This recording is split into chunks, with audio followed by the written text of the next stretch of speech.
live on ESPN. These are the 2019 World Rowing Under 23 Championships from Sarasota, Bradenton, Florida, USA, and Nathan Benderson Park.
The 2019 World Rowing Under 23 Championships from Sarasota, Bradenton, Florida, USA, live on ESPN. Interrupted this morning by inclement weather. A tropical downpour caused the cessation of the race that we will begin the competition this afternoon with. The conditions this afternoon, though, 86 degrees and sunny with a little bit of cloud cover and hopefully no rain on the radar. I'm Mark Purcell here in the Finish Tower at Nathan Benderson Park with World Rowing's Colleen Seville. Good afternoon, Colleen. Good afternoon, Mark. Great to be here. Also joining me from U.S. Rowing is David Wyand. Hello, David. Hello, good afternoon. Beautiful flat water we have for these races. It's going to be some interesting competitions this afternoon as we will be now into the repechage phase of this regatta after the interrupted race where we left off earlier this morning. Almost 5-hour delay in the competition while we let the weather system move by. But right now, as David mentioned, smooth water, sunshine, and we are ready to race again. We'll be picking up again with the exhibition race, the preliminary race for the U23 lightweight women's pair. This is a new event just getting underway on the water and an exhibition race, thus introducing this particular event to the competition. Yeah, absolutely. The exhibition races in a championship event, and of course this is the Under-23 World Championship event, do have a bearing on future lane assignments. So the favorable lanes, the fastest crew will win the advantage of having the most favorable lane in the final. Depending on wind conditions, that's typically the center lanes, but could be on either side. So another chance for these athletes to get out and test speed against each other. As Mark, you mentioned, they started their race earlier this morning. They were pulled off the course, rightly so, for safety conditions. So Italy looks to be leading again, which is what we saw earlier today. The lineup is Germany in lane 1, Mexico in lane 2, Australia in lane 3, the USA in lane 4, and Italy in lane 5. And David, it was Italy who went out fast and furious this morning, was leading by about a boat length and a half when the race was called at the 1,000-meter mark. They did, and what's interesting is we're sort of having a re-race here. Different conditions slightly, no rain, but beautiful flat water. We had flat water even in the rain for the first installment that went to 1,000 meters. But in these exhibition races, these crews are really trying to figure out the race course, figure out their speed relative to the other boats, but you never really know what you're going to see, because they're simply racing for lanes. We're going to see all 5 of these boats in our A final. So they're out there and they're trying to make their boats go, and they're maybe testing out some moves and seeing what they can do. Well, I find it interesting, and I'd like to have both of you weigh in. After Italy was so dominating in the race this morning, obviously that showed a little bit of what they had to the other boats, and how do you think that the other boats may adjust to what Italy did this morning? Yeah, it's a great question, Mark. I think in terms of where race moves are planned, so to speak, of course, there's no complete plan for a race. You need to be sort of nimble in where you take your moves and increase the stroke rate, etc. But what these athletes do know is that Italy is fast, as we've mentioned, so they know that they need to get out of the gate quickly, and I think that's what Australia has done, David. That's exactly what I was going to say. Australia decided that they wanted to have a quicker start, and that's what they've done in this installment of this exhibition race. And now we're seeing the USA put on some speed and maybe even push their bow ahead. The 2 U.S. athletes, Emily Mullins and Sarah Maeta. Maeta won this event last year, also sitting in the bow seat. And the new stroke woman, Emily Mullins, is a rising sophomore at Stanford, so a young athlete on her first national team, or under-23 national team, and the U.S. has pushed out into the lead of this exhibition race. Well, the early talk was that it was going to be Germany and Italy giving the U.S. a run for their money in this event, and Italy certainly did this morning.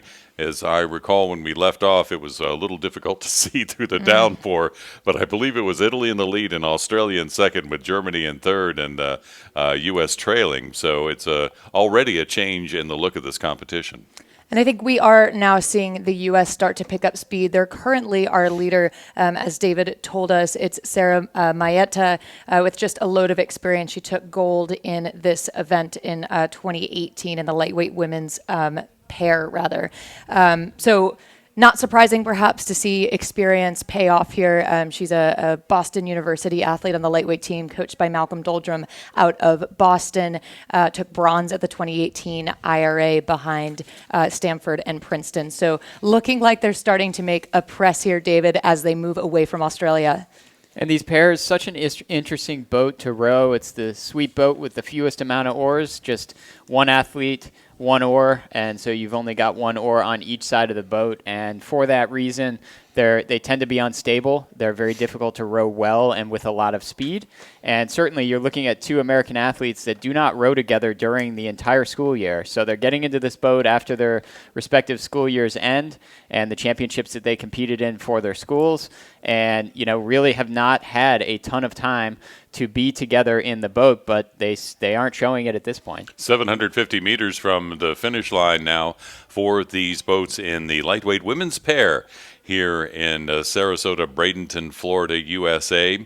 Again, the lineup: Germany in lane 1, Mexico lane 2, Australia lane 3, the USA in lane 4, and Italy in lane 5. This was a truncated race earlier today, stopped at the 1,000 meters due to inclement weather. As a matter of fact, the boats were taken immediately off the course and landed on the beach as soon as it was on the island and removed off for their own safety. And the entire crowd here at the U23 championships were moved to safe shelter due to the weather. But everything is fine now. We're going to have a great afternoon of racing live on ESPN. And a bit of a different scenario here in the afternoon. So as we've mentioned, the USA leading, they continue to lead. And in fact, Italy a little bit further behind than we might have thought. So it's Australia running second. Then it's over to Germany. So a late move from Germany then puts themselves back in the game. Again, this is a test race, so it's a race for lanes. But David, as you described earlier, an opportunity for these athletes to kind of show their hand and get out and test their speed relative to one another.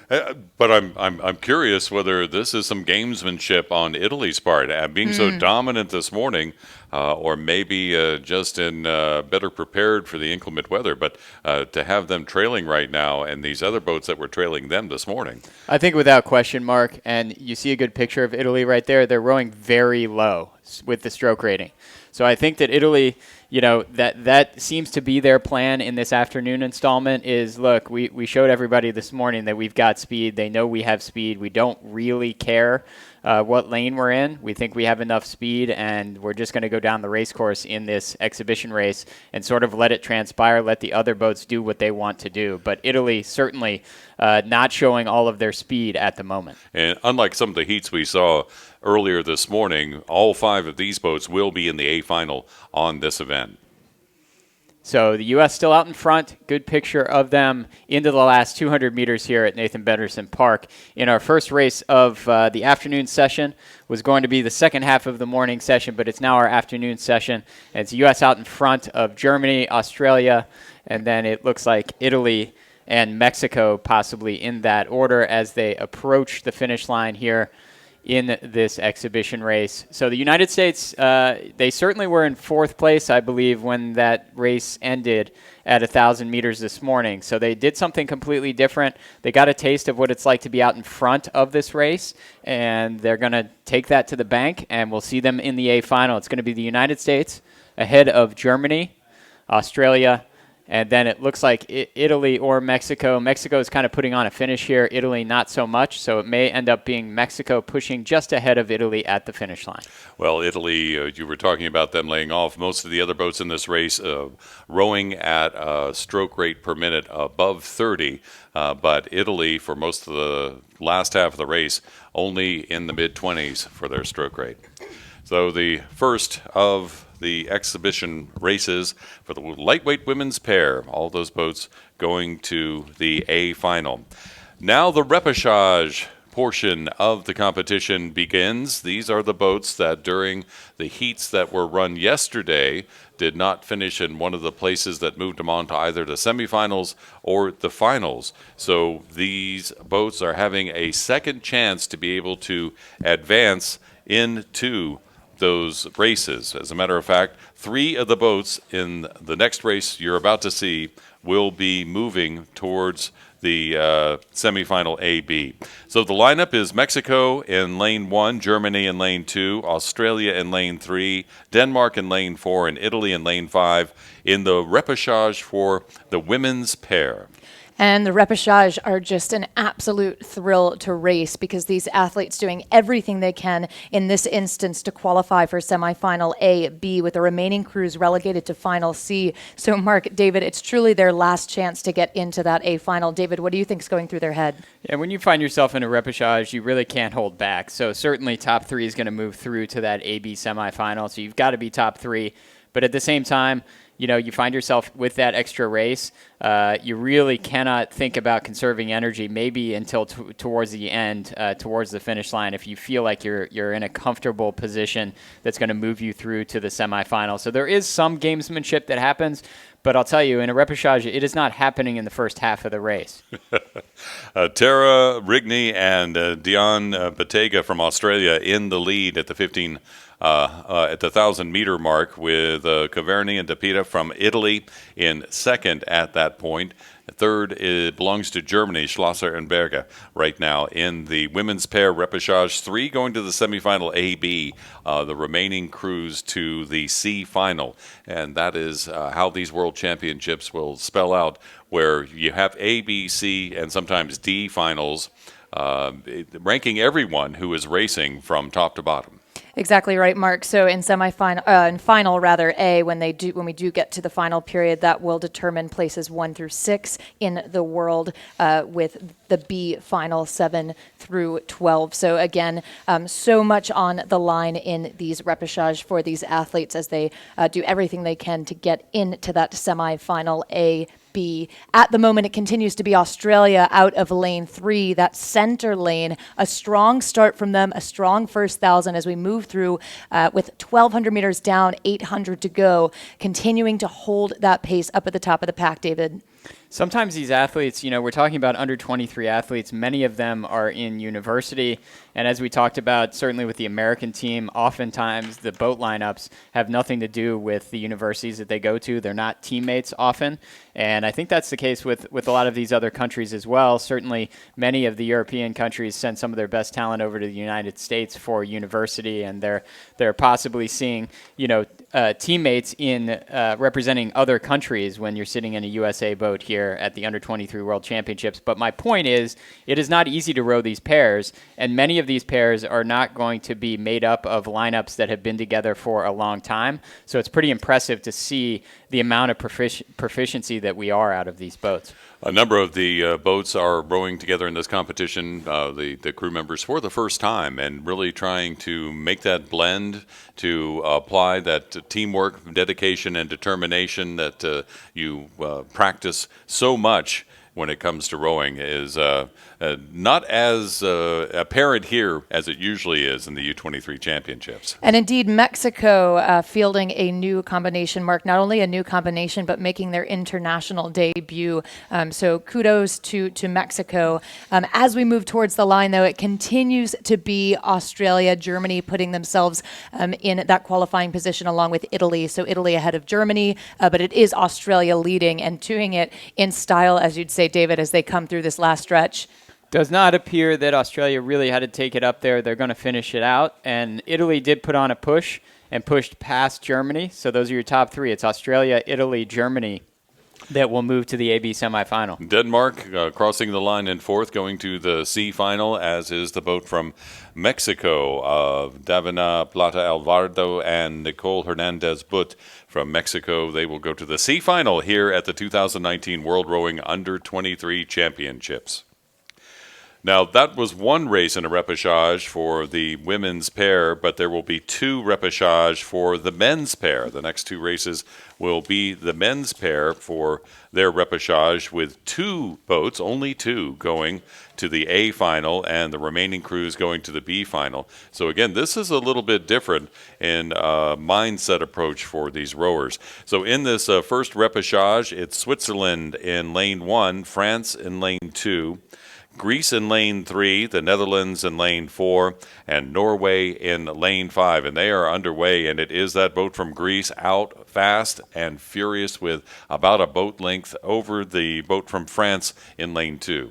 This is almost functionally a semifinal. So the progression system for this event was that the winners of the heats went straight to the A final. So there's only 2 boats that have already punched tickets, and we're looking for 2 more in each of these repechages. So this is similar to what we're going to see with the semifinal rounds, where we have AB semifinals, where the top 3 from each semifinal will go to the A final. You got to be top 2 here to race for the medals. And right now it's Greece looking very strong up front, about a length out on France. And then 3rd place is the Netherlands. Ionis Kalandaridis and Athanasios Palipanos from Greece, the leaders in this first of 2 repechage for the men's pair. The repechage, another chance to fish your way into the final, and that's what these rowers are doing this afternoon after the heats yesterday, trying hard to capture one of the top 2 spots. And Greece in particular, Mark, I think has a lot to prove right now in this repechage. They were 2.5 seconds behind Romania, who qualified directly for the final that was in the heats. So it's perhaps not surprising to see them go out aggressively with something to prove. If you see these boats, you see these pairs really not kind of falling from side to side. You see both the Greek pair and the French pair. They're very proficiently rowing these boats. To keep that thing steady and like they are is pretty amazing. With 500 meters to go, it's Greece still with a little bit of open water on France. But, as these as these events progress, especially in a pair, if these athletes don't have a ton of time in these boats in advance of the championships, every single race that they go down the race course, they may be getting a little bit faster. And that may be what we're seeing out of some of these crews. I think you're going to see Greece and you're going to see France probably in the mix in that A final if they stay ahead in this repechage. France really on the move right now, picking up the pace and trying to catch up with Greece, but Greece responding and beginning to maintain that lead. The bow of the French boat was right up there in contact, but now the Greeks have poured it on and pulled ahead again. Yeah, and we'll remember in heat number 2, France had an amazing last 500 meters in an attempt to catch both South Africa and Lithuania. However, Lithuania advanced directly to final A. South Africa we'll see shortly in repechage number 2. So absolutely right, Mark. Greece pouring it on, but I think this French combination with something to prove as well. David, they're not quite able to break into Greece. Well, yesterday in the heats, it was Greece with about a 5-second advantage time-wise over the boat from France. So they may have another gear that they're not shifting into right here as they come to the line. In the first repechage for the men's pair, Greece in the lead early on and crossing the line first. France right behind them. A big push here from the Netherlands, but only 2 boats going to the A final, the remaining crews going to the B. So the Netherlands will have to settle for the B final. In the meantime, also joining them there in the B final will be Norway and Switzerland. The first of 2 repechage for the men's pair here in Sarasota, Bradenton, Florida, USA. Yes, we are on the air later than usual due to a weather delay of almost 5 hours. The first set of heats was taken care of before the repechage was about to begin. We did have an exhibition race that was called off the course, but now underway, sunshine, beautiful conditions here at Nathan Benderson Park in Sarasota, Bradenton, Florida, as we go down the course here to the men's pairs, repechage 2 with Egypt in lane 1, Germany in lane 2, the Republic of South Africa in lane 3, Great Britain in lane 4, and the USA in lane 5. And here we are right in the center of the track, Germany, South Africa, and Great Britain battling it out with only, it looks like, about a foot between them here, David. Unbelievable, and the bows are just sort of back and forth. Beautiful picture of these 3 boats, and they're just matching speeds. It's so amazing to me to see that that countries can field their best 2 rowers for an event and be this close in speed. They're almost at the halfway point, and you could throw a blanket over these bows. They are within a couple feet of one another. In 4th place is the boat from the United States. It's Mark Levinson and Daniel Perez. They are both native Floridians, so I think they're going to have a lot of spectators cheering them on as they come down and get closer to the island. So we'll see if they can try to find some speed. Unfortunately, they're just not in that pack of 3 that are just duking it out. Well, the South African boat and the British boat, very close. We're talking less than a second apart time-wise in the heats. So not surprising to see them running very close together. Germany was just slightly off their pace, but these boats are battling it out here in the second repechage, looking for one of those 2 spots to the A final. Germany, yes, absolutely, keeping themselves right in it, and indeed 2 spots to final A. So as we see this beautiful picture of these 3 boats, we must bear in mind that it's one that won't make that qualifying position to final A, and it's directly to final A. So Germany rowing perhaps a bit quicker than we might expect when we look at times on paper. Mark, you talked about just how close South Africa and Great Britain were, but quite a first 1,000 from Germany, I'd say, because they know what they need to do. And look at where South Africa is going right now, David. Yeah, what kind of speed moves do these crews have up their sleeve? That's what we're going to find out in the second half of this race. All three boats still connected, and as you said, Colleen, one is going to miss out on that A final and be very disappointed. But everybody is in the mix, and it's really going to come down to it. It's going to come down to the last 500 meters, and what do these athletes have left? What have they trained for? What do they know that they're going to do to try to put themselves in one of the top two positions? Amazing race right now with 500 meters left. Luc Defarn and Charles Brattain from the Republic of South Africa in the lead, but not leaving their competitors behind as James Snowball and Rufus Biggs from Great Britain continue to hotly pursue them, while Leon Schandl and Lukas Fobinger from Germany continue to pursue and try to grab one of those two spots to the A final. And as they move into the last stretch, it continues to be South Africa and Great Britain. The U.S. just a bit off the pace. Germany doing everything they can, but Great Britain gaining some speed here. Not quite able to catch up with South Africa, although it doesn't quite matter because it's two to advance to Final A. So South Africa holding that position. The question, of course, the subplot happening behind South Africa, will it be Great Britain or will it be Germany? We're now in the last stretch with about 400 meters to go. So it's South Africa in the lead, Great Britain in second, Germany in third, the USA in fourth, and the Egypt boat in fifth here in the second repechage for the men's pair. This is what every spectator wants to see. All three of these boats with a chance here, 20 strokes to the line at Nathan Benderson Park to try to put themselves in an A final and go for the medals in the men's pair. It's South Africa. They threw the first punch. They threw it at about 750. They got themselves this little bit of cushion.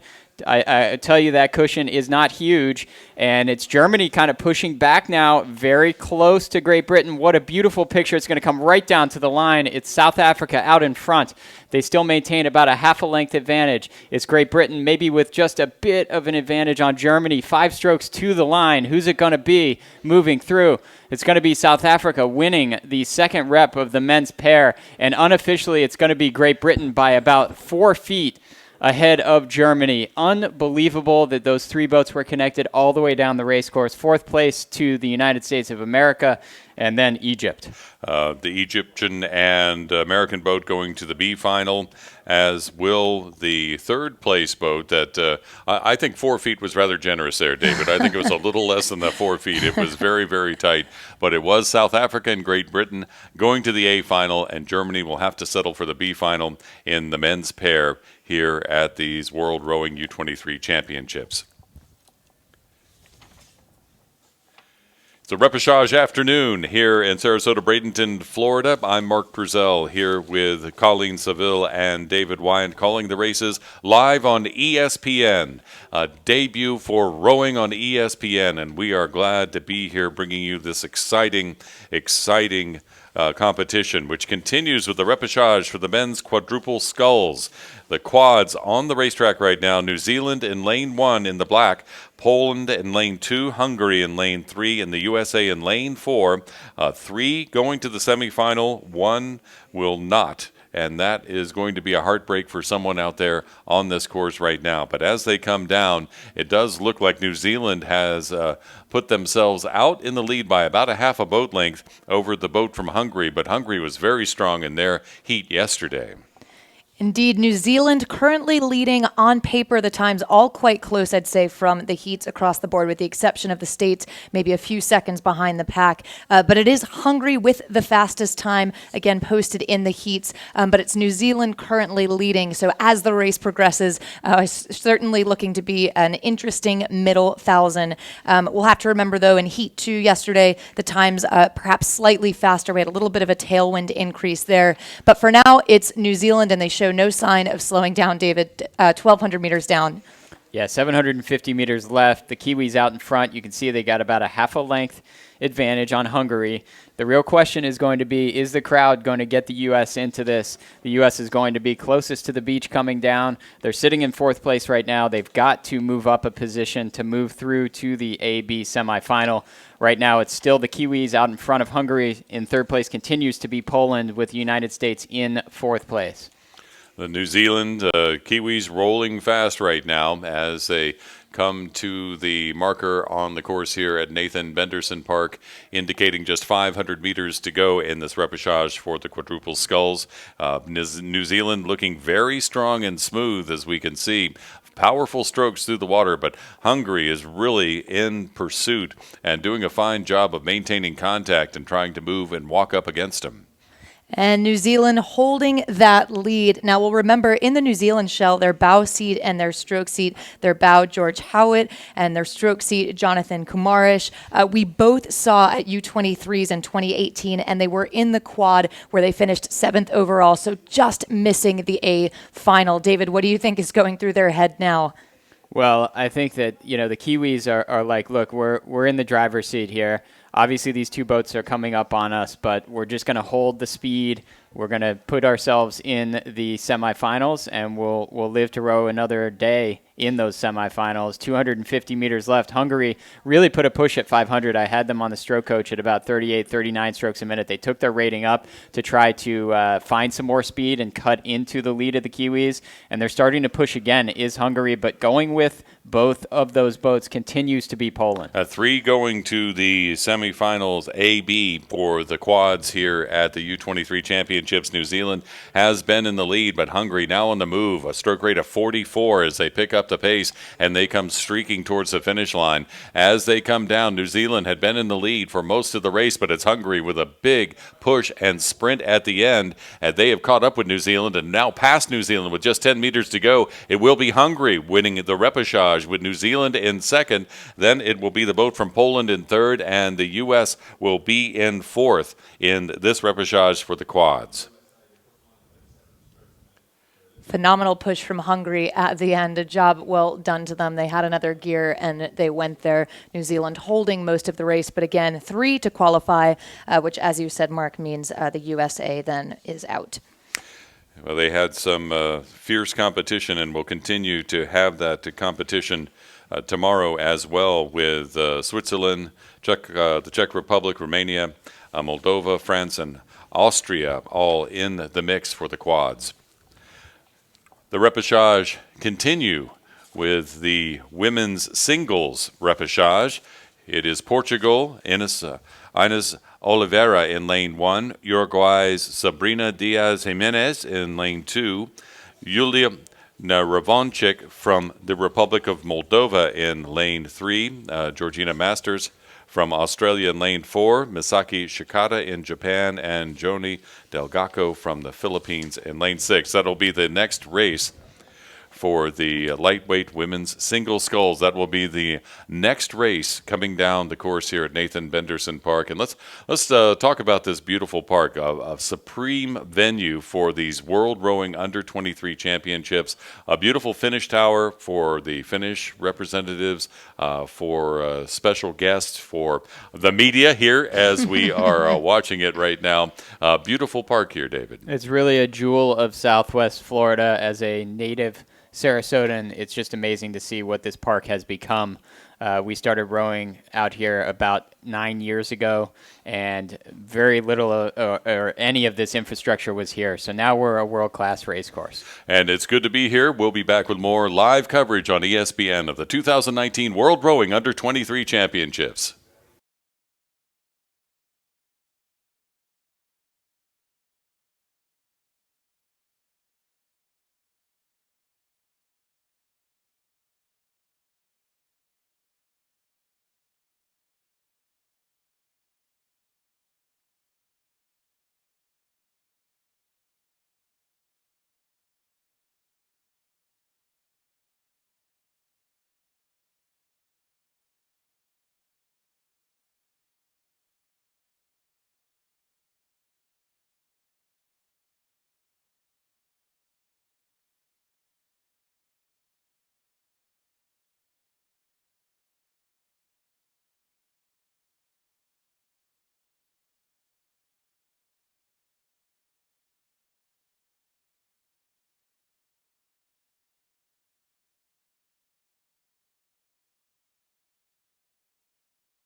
Here at Nathan Benderson Park in Sarasota, Bradenton, Florida, USA, with Colleen Saville from World Rowing and David Wyand from U.S. Rowing, I'm Mark Purcell, calling the races of the 2019 World Rowing Under-23 Championships. We have moved into the repechage portion, where boats that hadn't quite made it to the semifinals or finals in yesterday's qualifying have another chance to do just that here at the Under-23 Championships. The next race in the repechage, fishing for a place in the finals, will be the lightweight women's single sculls up at the start. We were talking about Nathan Benderson Park here, David, and I have to say, as we have an overhead view of this facility, great ergonomics for rowers when they come across the finish line, taking a right, being able to pass through the canal, go back to the launch and recovery dock, a great warm-up area on the way to the start. Really a beautiful facility. And maybe see some wildlife on the way. Just a few. But this, sitting on the fourth floor of this finish line tower, almost being able to see downtown Sarasota, but looking at our wave attenuator, that is a device that does not exist anywhere else in the world. This has truly become a world-class facility. This island that contains this finish line tower did not even exist about 5 or 6 years ago. So it's all relatively new for the area. And on any given day, you're going to see people out on their bikes and running around the park. It's about a 5-mile loop around the park, and there's a big playground. It's just become a place, a destination really for Sarasotans. And even when there's not competition for the rowing, there is rowing here and kayaking as well. And if you're visiting Sarasota, Bradenton, you can even try your hand at rowing by renting a scull and seeing how you do. Hopefully with a few lessons if you haven't tried. And trust me, as a sculler myself, nowhere on the level of the athletes we're seeing today. There's a lot that goes into this sport, and it's pretty amazing to see these young athletes, these under-23 athletes, doing the job they are today, Colleen. Yeah, I think, one of the things that impresses me the most about so many of these athletes is that many of them choose to row at the senior level in the spring season. So for World Rowing, of course, that's the World Cup circuit, and then various other regattas in Europe. And I think the crews that do tend to row up a class, if you will, you're seeing that speed and sort of that hard work at the senior level really pay off here today. So you talk about, Mark, just how intense and how hard the sport is and all of that training that goes into it, but they're really taking it up a gear and then being able, again, to kind of see that payoff, I think. And we're seeing it in yesterday's racing and certainly today's. And we talked about, how rowing is all about teamwork and synchronization. And, David, we've been making comments about how some of these athletes, while they have been rowing perhaps for some years, are rowing with people they're not used to rowing with. So it is a new experience and a learning experience that does take some adapting to. There are athletes that are going to pull up to the start line this weekend, and they're going to see teammates, college teammates, in other boats for other countries. And really, I think that's what, to me, makes the Under-23 World Championships so unique, is that most of these athletes are either just recent college graduates or are still in college. And so much of even the United States university system for rowing has so many international athletes in it now that that's absolutely happening. They're pulling up to the start line here, they're looking over, and they're seeing maybe somebody that sat in front of them in their varsity 8 for their respective college. Or even someone they may have been seeing on the World Rowing Cup circuit, perhaps competing and winning. So, Right. there's a lot that goes into it. But, boy, for a sport that teaches you teamwork, dedication, determination, nothing better, working every major muscle group. It really is a discipline that I like to say they're the finest conditioned athletes in any sport, in the sport of rowing. They only row 1.25 miles, but they do that in less than 6 minutes on average. It's very fast. It's very impressive. And of course, as we all know, with a lot of work, blood, sweat, and tears in the winter time and indoors on the ergometers, then testing their speed out here on the water. So much goes into it: weight training, cross training, running, biking, and all of that really we see pay off here.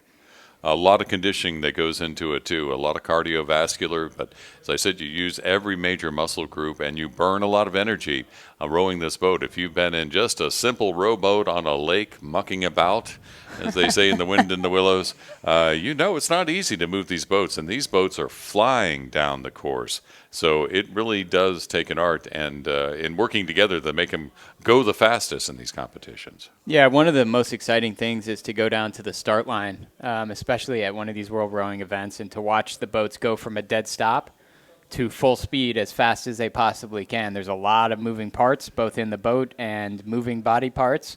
And especially in a Coxed race, you're going to hear the coxswains are yelling, and there's kind of a lot of commotion. But then it becomes, the race sort of settles out, and it becomes just a beautiful thing to watch. All right, let's see some of that starting in action as we move up the course here at Nathan Benderson Park in Sarasota, Bradenton, Florida, at the 2019 World Rowing Under-23 Championships, live on ESPN for the lightweight women's single sculls repechage. 3 boats going to the semifinal AB. The remaining crews to the final. In lane 1, again, it's Inez Oliveira from Portugal. In lane 2, Sabrina Diaz Jimenez from Uruguay. In lane 3, it's Julia Narovinchik from the Republic of Moldova. Georgina Masters from Australia in lane 4. Misaki Shikata from Japan in lane 5. And Joni Delgaco from the Philippines in lane 6. And we have a race underway as these athletes we can see on the screen moving through a couple of 100 meters down, just approaching 250 meters. So as David talked about, that starting from a full stop, the first 250 meters, the goal is really to get the boat from a dead stop up to racing speed just as quick as possible. That's exactly what these athletes have done. And as we move through the first stretch, it's Portugal currently leading. Portugal, and going with Portugal appears to be Australia now, but you can see all 6 of the boats still connected. So we're early on in this race. I remember from yesterday when we watched the heats, Japan had a really quick finish and didn't quite, is in the rep, so didn't quite catch up to some of the rowers that were in front of her, but we'll look for that as they come down the race course. But everybody's still in it, and these singles, if you put on what we would call a power move, meaning that you're really trying to find some more speed over a series of strokes, you can really change your position fairly quickly in a single, more so than you might in a big boat. So I think it's anybody's ball game. It's Australia maybe out slightly ahead of the rest of the pack at the moment. Yes, Japan missing out. That was Misaki Shikata from Japan missing out on advancing in the heats yesterday by less than a second and a half. So very disappointing there, and happy to be competing again and fishing again for a spot in the semifinals. Again, it will be the semifinals for the AB finals, and the remaining crews, 1 through 3, going to those AB semifinals. The remaining boats in this repechage will be going to the C final. But it is Georgina Masters from Australia out in the lead right now, but still a rather tight race through the first 500 as they head into the second 500 of the race. Yes, Georgina from Australia, Georgina Masters. We saw her last year at the U23 championships in 2018. She finished 5th overall in the lightweight women's double. So she moves into the lightweight single sculls, a wealth of experience in just sculling in the quad in 2017 at the under-23. She was in the grand final there, finishing 6th overall in her teammates. But she's opted to move into the single and right now doing it in style as she moves through out of lane 4 at about 34 strokes per minute, so about a beat or so higher, I'd say, than the rest of the field, making it known certainly that she wants to be one of those 3 crews advancing. A full field of 15 countries, Mark, in this category. Great Britain's Susanna Duncan was very fast in the qualifying yesterday, but it was really Johanna Reichert of Germany who was blazing. And those 2 qualified for the semifinal AB, along with the USA, Hong Kong, Denmark, the Czech Republic, Switzerland, Austria, and Romania. So 3 of these boats trying to go and join those 9 boats in the semifinals and a chance to go to the A finals in these U23 championships. Coming through the halfway point, These are singles. There's one athlete. So we talk about rowing being a team sport, and for most of the year, if these athletes row at the university level, it is a team sport, and they've chosen to break up into these singles, and they have only one person to look at, and that's themselves in terms of how fast they're going to move down the race course and whether they're going to put themselves in the AB semifinal. Starting to see some speed now from Uruguay. Sabrina Diaz-Jimenez is starting to move up just a little bit and get in the mix there. So we kind of have 4 or 5 boats. I would include the Philippines' Jody Delgaco in lane 6 in the mix here for those 3 spots in the semifinal. Well, and, some of these rowers are rowing singles for the first time. I mentioned Johanna Reichert of Germany. She comes out of a top lightweight women's quad rowing in a lightweight single now. So some of these rowers... and I, as a sculler, can tell you when you come out of a big boat and into these singles, it really teaches you to become a better sculler because you learn what you were doing wrong immediately, really immediately. Yeah, there's immediate feedback there for sure. I absolutely agree. We've talked a lot about the pairs being difficult boats to row, but no doubt about it, the single is certainly a challenging boat to row as well. At the moment, it continues to be Australia holding the lead. That's Georgina Masters. As we know, it's 3 to semifinal A, B, and quite a contest going on behind her. It's Uruguay currently holding that second place position, then Moldova. They're quite close. The question now becomes, will Shikata from Japan be able to find another gear in the second half to catch them? And we did see one yesterday in the last 500 meters from Shikata. So we'll see what happens. We'll see if she can sort of replicate the speed that she found in the last 500 yesterday. She may have to consider doing that a little bit earlier on in this race to try to really put her bow in the mix and start feeling the athletes around her, at least peripherally through her peripheral vision. But it still is Georgina Masters trying to go start to finish from Australia in lane 3, lane 4, and it's everybody going for 2 more spots behind her. And these boats moving quite fast. It may look like they're moving easily, just a leisurely row down these 2,000 meters, but they're moving at the pace of about 4 meters a second. That's about 12 feet a second. So every time they pull on that oar, they are really advancing this boat down. But the size of the course really can be deceptive as to how fast these boats are actually moving. And so much of that power, of course, generated through the water, the suspension on the oar handle. You can see just the sheer power as these athletes hang back on the oar. But of course, Mark, you mentioned that you're a single sculler as well. There's a lot of length that comes into this technique too, both at the front and the back of the stroke. Indeed. You have to make sure that those oars come out of the water at the recovery, and as you move forward, you're trying to not stop the forward momentum of the shell as you go back to the catch and put those oars back in the water cleanly and start that pull. I was coached to say, think about it, you're moving it up there to grab a post and pull the boat past that post. Yeah, and it's actually... I would use the word terrifying to decide that you're going to pull as hard as you possibly can in a single if you haven't been in it for very long, especially one of these racing singles, not a big wide sort of tub that we would call some of the training singles. But it continues to be Australia really pushing it hard now is a single sculler from Moldova. Uruguay also in a qualifying position as they approach about 10 strokes from the finish line in our repechage of the women's lightweight single sculls here at Nathan Benderson Park. And it does appear that Georgina Masters is going to hang on and win the repechage, moving through to the AB semifinal. Going with her will be Uruguay and Moldova, those 3 boats having pulled away from Japan. And then it's going to be Philippines and Portugal in that order. Lightweight women's single scull repechage here at the World Rowing Under-23 Championships. 3 of those boats advancing to the AB semifinals to determine who will go to the A final, the top 6 fastest boats in these World Championships, and the remaining to the B final. That's places 7 through 13. It was Georgina Masters from Australia advancing to the semifinal AB in the women's lightweight singles.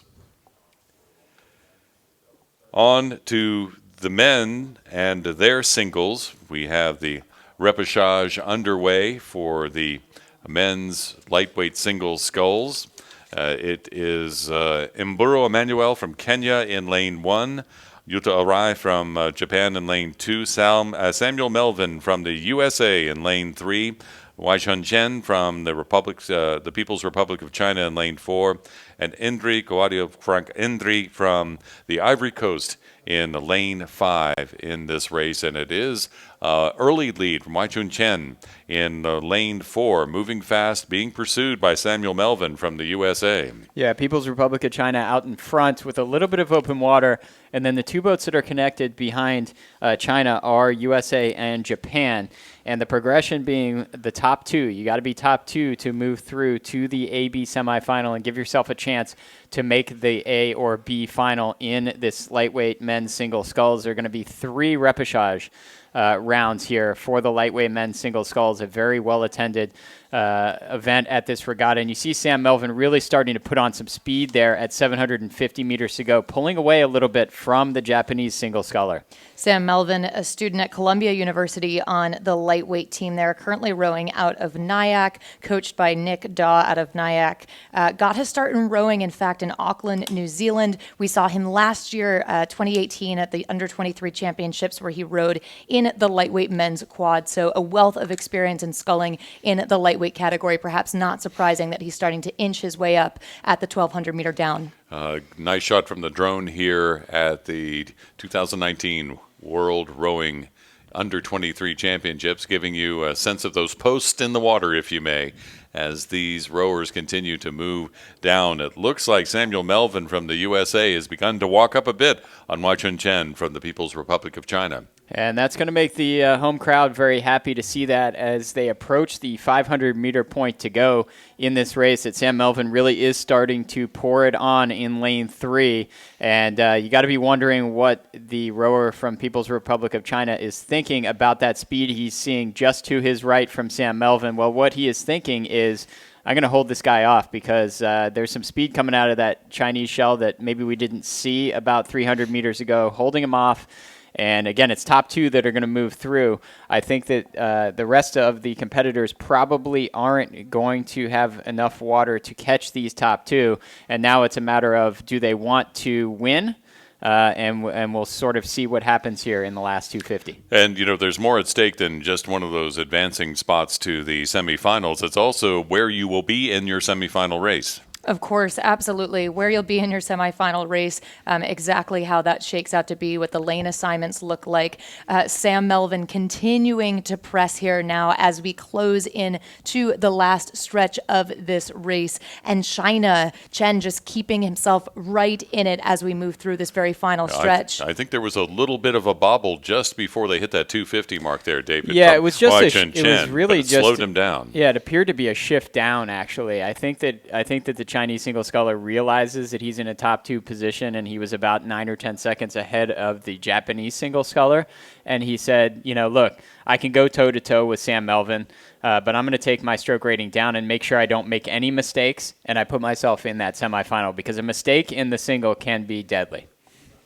And now closing into the very final stretch, it is Sam Melvin in a position to win this as he takes his final few strokes. A job well done. He as well brings the stroke rate down to about a 29 or 30. And then China to capture that second place position, as you mentioned, getting a little bit longer in the end.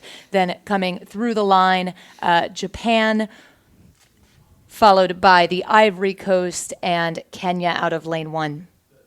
What a race in the lightweight men's single sculls. And as David mentioned, this is one of just 3 repechage.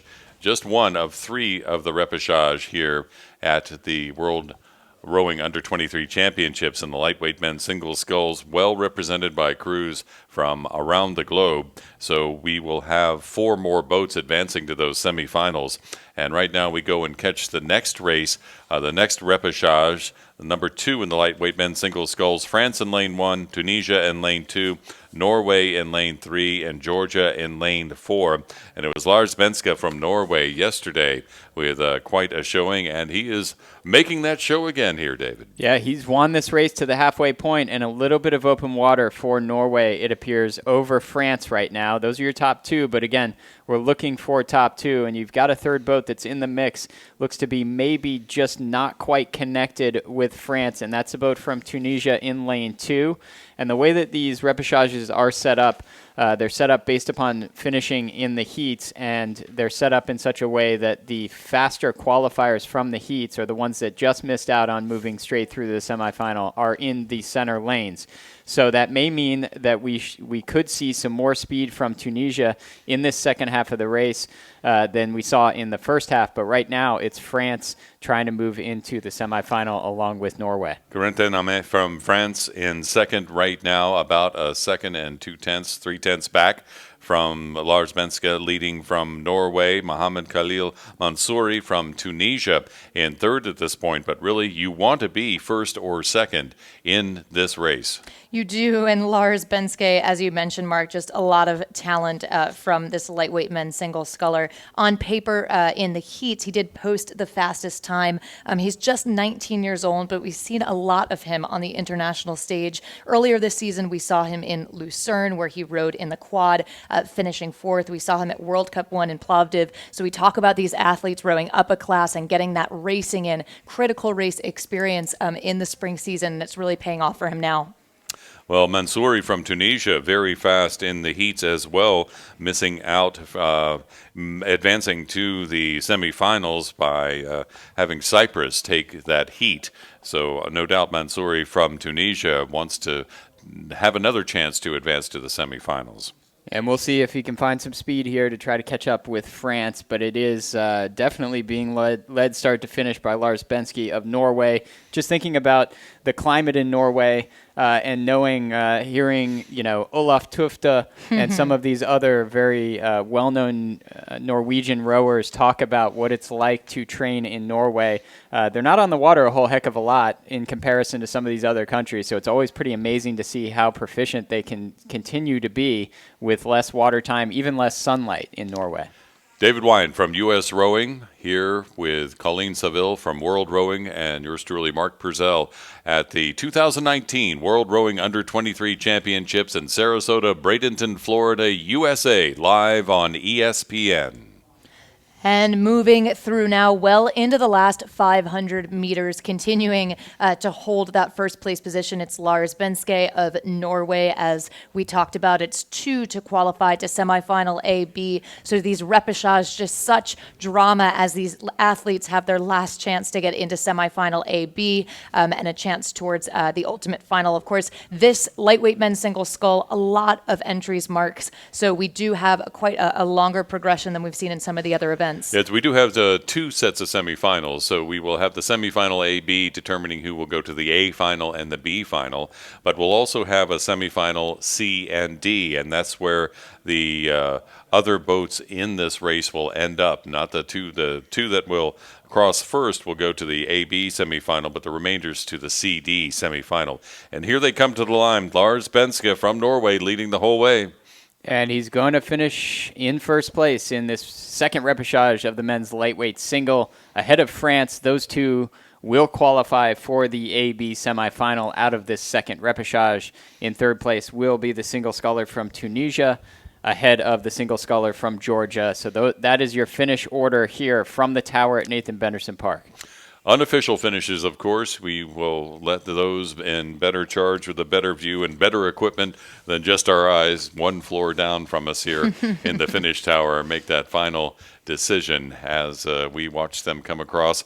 Lars Benske winning that heat in a time of 7:10.69. That leaves one more repechage, 2 more places in the A-B semifinal for, well, actually there are 4 repechage, so there are 4 remaining spots for the lightweight men's single sculls and the semifinals A and B. The next race on the water right now is in the third repechage.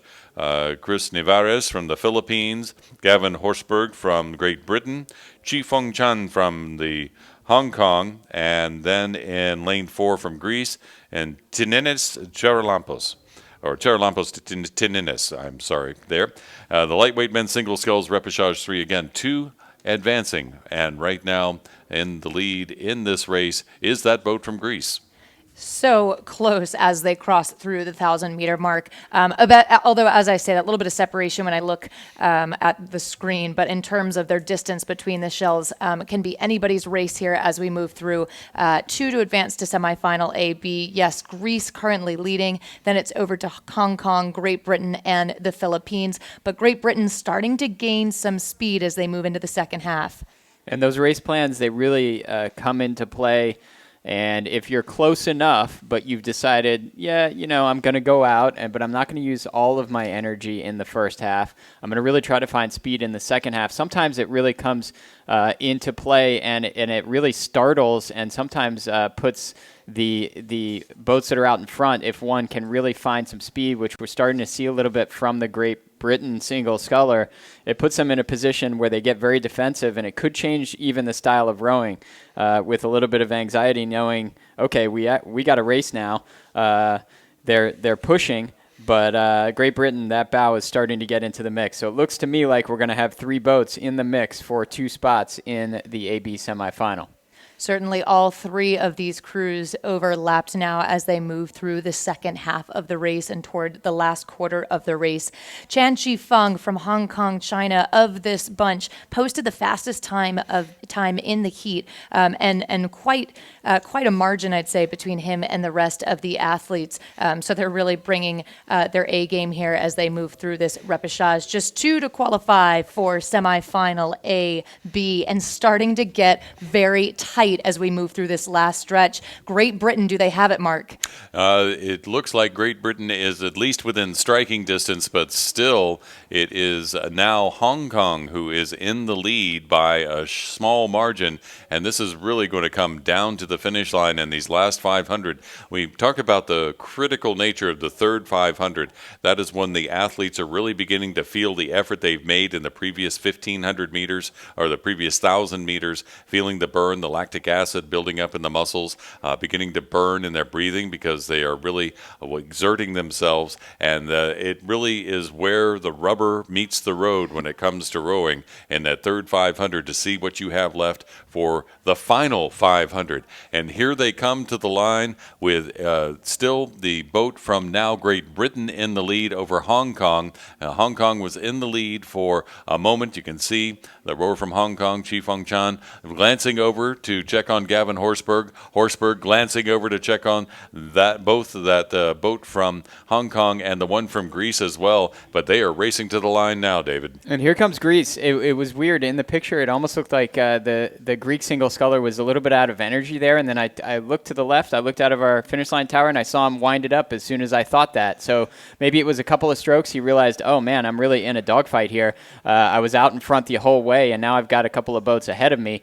And it's still Great Britain with a just amazing second half from that GB single scull to put himself into the lead after sitting in third place at the halfway point. It's going to be GB, it appears, 2 strokes from the line to win this third repechage of the men's lightweight single ahead of Hong Kong, who will finish just a length ahead of Greece. Kind of heartbreak for Greece there, winning that thing almost to the 1,500-meter point all the way down the track, and then just getting caught by both Hong Kong and GB. In fourth place will be Philippines. Gavin Horsberg from Great Britain, what a performance in that final 500 with a big push as we watch Chris Nivares from the Philippines cross the line in fourth and head to the semifinal CD in the U23 lightweight men's single sculls. But Horsberg with a time of 7:03.72, one of the fastest times we've seen so far. Again, these times are unofficial, just what we have been seeing, but not stamped official by the referees yet. And Great Britain, just such power, I think, Mark, from their youth program, both at the junior level and at the under 23 level. I expect to see great things from the junior team in Tokyo, and I think across the past 2 days we've really seen a great performance from Great Britain. But for now, we have a race underway. This is Repechage 4. In repechage 4 from Latvia, Gert Sokolovs in lane 1, Jonas Lund from Denmark in lane 2, Spencer Keelar from Canada in lane 3, and Joseph Wilbur from Panama in lane 4. And Spencer Keelar from Canada out and out long early in this race. Latvia Sokolovs in second right now, with Jonas Lund from Denmark in third and Wilbur from Panama in fourth. But look at that lead for Canada's Keelar. Yeah, it's open water at the halfway point for Keelar. So he's won the race to the halfway point. Clearly, Spencer Keelar decided that he wanted to be quick off the start, and he's done it. He's gotten himself to the 1,000-meter point about 3 seconds ahead of the single sculler from Latvia and ahead of the rest of the field. So now he's in the driver's seat. He can see the other 3 single scullers. He knows exactly what he's got to do, and he can counter any moves, sort of be a counterpuncher down the race course. Can Canada at this point. The real race that seems to be going on is for that second spot in the AB semifinal. We had Latvia just ahead of Denmark, who is then ahead of Panama as they come toward us here at the finish line tower. They're in the third 500. You got a beautiful picture there of Canada, and you can see just how close it is in adjacent lanes. Latvia trying to hold off Denmark, extremely close. Yeah, Jonas Lund from Denmark on the move, trying to catch up with Spencer Keelar from and Keelar, just about a month apart in age, both just 20 years old. And Joseph Wilbur from Panama in lane 4 is the youngest in this race, just 18. And hat tip to Keelar from Canada. He's a newcomer to the international scene, just looking very strong out ahead, in making his international debut. Jonas Lund from Denmark. We've seen on the international stage a few times. Earlier this season at World Cup 1 in Plovdiv, rowing at the senior level. And then last year at the U23s, he rowed in the quad in the final, taking fourth, but not quite getting a medal. Lund is in second right now, and remember, 2 boats advancing to the AB semifinal in this race. Yeah, I think the Latvian single sculler is starting to feel the pain a little bit here in the third 500, but you never know what can happen when they get that jolt of energy. They realize there's only 500 meters left. We'll see if Latvia can get back into the mix. But at this point, it looks like even more than a boat length of open water for Denmark. So the top 2 positions pretty well in tow with 500 meters left, but anything can happen in the single scull. So we'll see what happens as they come down, but it's the Maple Leafs of Canada out in front. And it does appear, though, that he's beginning to lose some ground, because it's really that boat from Denmark moving up quickly on him and trying to catch up. But we'll see if Keelar from Canada has a little bit of a response left. And we have mentioned that third 500 a couple of times. That third 500, I suppose you could equate to the wall that runners feel, where you are going through that transition from having used your energy to your body beginning to work efficiently. And so that third 500, for a runner, it might be just a couple hundred yards. It's 500 meters for rowers. Absolutely. And all the more credit, I'd say, to Keelar from Canada, again, able, at the moment at least, to hold back the Danish sculler. Again, a newcomer to the scene, not only making his international debut at the senior or the junior level, but then the U23 level, and right now just an open water advantage, it looks, over Denmark. The final repechage for the U23 lightweight men's single sculls, 2 advancing to the AB semifinal, the remaining crews to the CD semifinal. So your last chance to get into that race for the gold here at the U23s. Very proficient row there from Keelar of Canada. He's going to win this repechage 4 of the lightweight single sculls for the men, and he will do it with about 2.5 boat lengths of open water ahead of second place Denmark. So Jonas Lund will also move through to the semifinal. Third place is going to be Latvia, and fourth place Panama. Good showing for these young rowers here at the 2019 World Rowing Under 23 Championships in Sarasota, Bradenton, Florida, USA. We had a weather delay earlier, but boy, it looks pretty here in Florida right now as we are watching these repechage and young athletes seeking that AB semifinal for a chance at the gold here at the Under 23 Championships. The start list for the next repechage, it's in the U23 men's single sculls. So these are not lightweights. These are really any weights. We have from Vincent and the Grenadines, St. Vincent and the Grenadines, Markel Holder in lane 1, Gunther Ried from Luxembourg in lane 2. Anthony Gerard from France in lane 3. Giedrius Biliauskas from Lithuania in lane 4, and William Stanhope from the Bahamas in lane 5 in this repechage that will have 4 boats advancing to the quarterfinals. So these aren't semifinals, these are quarterfinals because of the amount of entries in the singles. It's a big amount of entries. You can see just how close it is right there at the halfway point. A couple of feet separating your top 2 boats. It's France and Lithuania in that order at the halfway point. And again, top 4. So only one of these boats is going to miss out on moving through to the next round, which in the men's single scull here at the Under-23 World Championships is the quarterfinal. So one boat will miss out. You got to be top 4 to make your way into the quarterfinals. But we've got a good match race here, and these 2 single scullers really trying to feel out the speed of one another. They're just kind of going the same pace down the race course. We'll see who is going to make a decision, and at one point they're going to make that decision to try to win this thing. And it is France with just about 17/100ths of an advantage at the 1,000-meter mark, the halfway point of this 2,000-meter race. As they continue to race down, now maybe a little more of an advantage for the boat from Lithuania, who has pulled ahead of France now. But, boy, they are really going back and forth, and this will be a battle down to the finish. Yeah, we talk about strategy, Mark, and in these repechage, particularly with slightly different progressions earlier this afternoon, just how much is on the line now. Of course, so much on the line in this race as well. But as we know, it's 4 to the quarterfinal. So how do you think that these athletes are sort of thinking about the strategy for this race? Do you think we're seeing their hand here? Well, you don't want to show your full speed, but you want to make sure to have a good showing so that you do have a good position in the quarterfinal. The advantage of those center lanes, really, David, is that you can have a view of the competition on either side without having to work hard if you're the faster qualifier and will be out in the lead. So 500 meters left. We still have this kind of match race. It's Lithuania and France going away from the rest of the field. But you're right, it becomes a strategic decision. Obviously, these athletes having to row an additional race than some of the other boats that have already made it into that quarterfinal. So energy conservation comes into play, but to some extent, we're talking about elite athletes here. One additional race is not necessarily going to, make a huge difference with regard to the training that these athletes put in throughout the year to try to culminate in having their best performance possible at these World Championships. But it continues to be Lithuania in the green jersey, just ahead of France in your picture. In third place is the boat from the Bahamas, William Stanhope.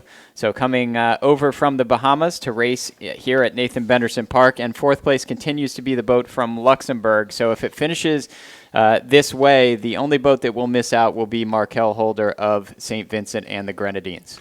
Giedrius Biliauskas, maybe his experience showing here, the eldest rower in this race, the rower from Lithuania, and he has really been having a good show as they come into the 250-meter mark, and now about 200 meters from the finish. It still is Gerard from France who's trying to catch up with the Lithuanian rower as they come down to the line. But again, 4 boats will make it to the quarterfinal, and it could be that the boats in third and fourth, knowing that they have their place, or kind of maybe taking it a little bit easy, but at the same time, trying to make sure they have a good standing.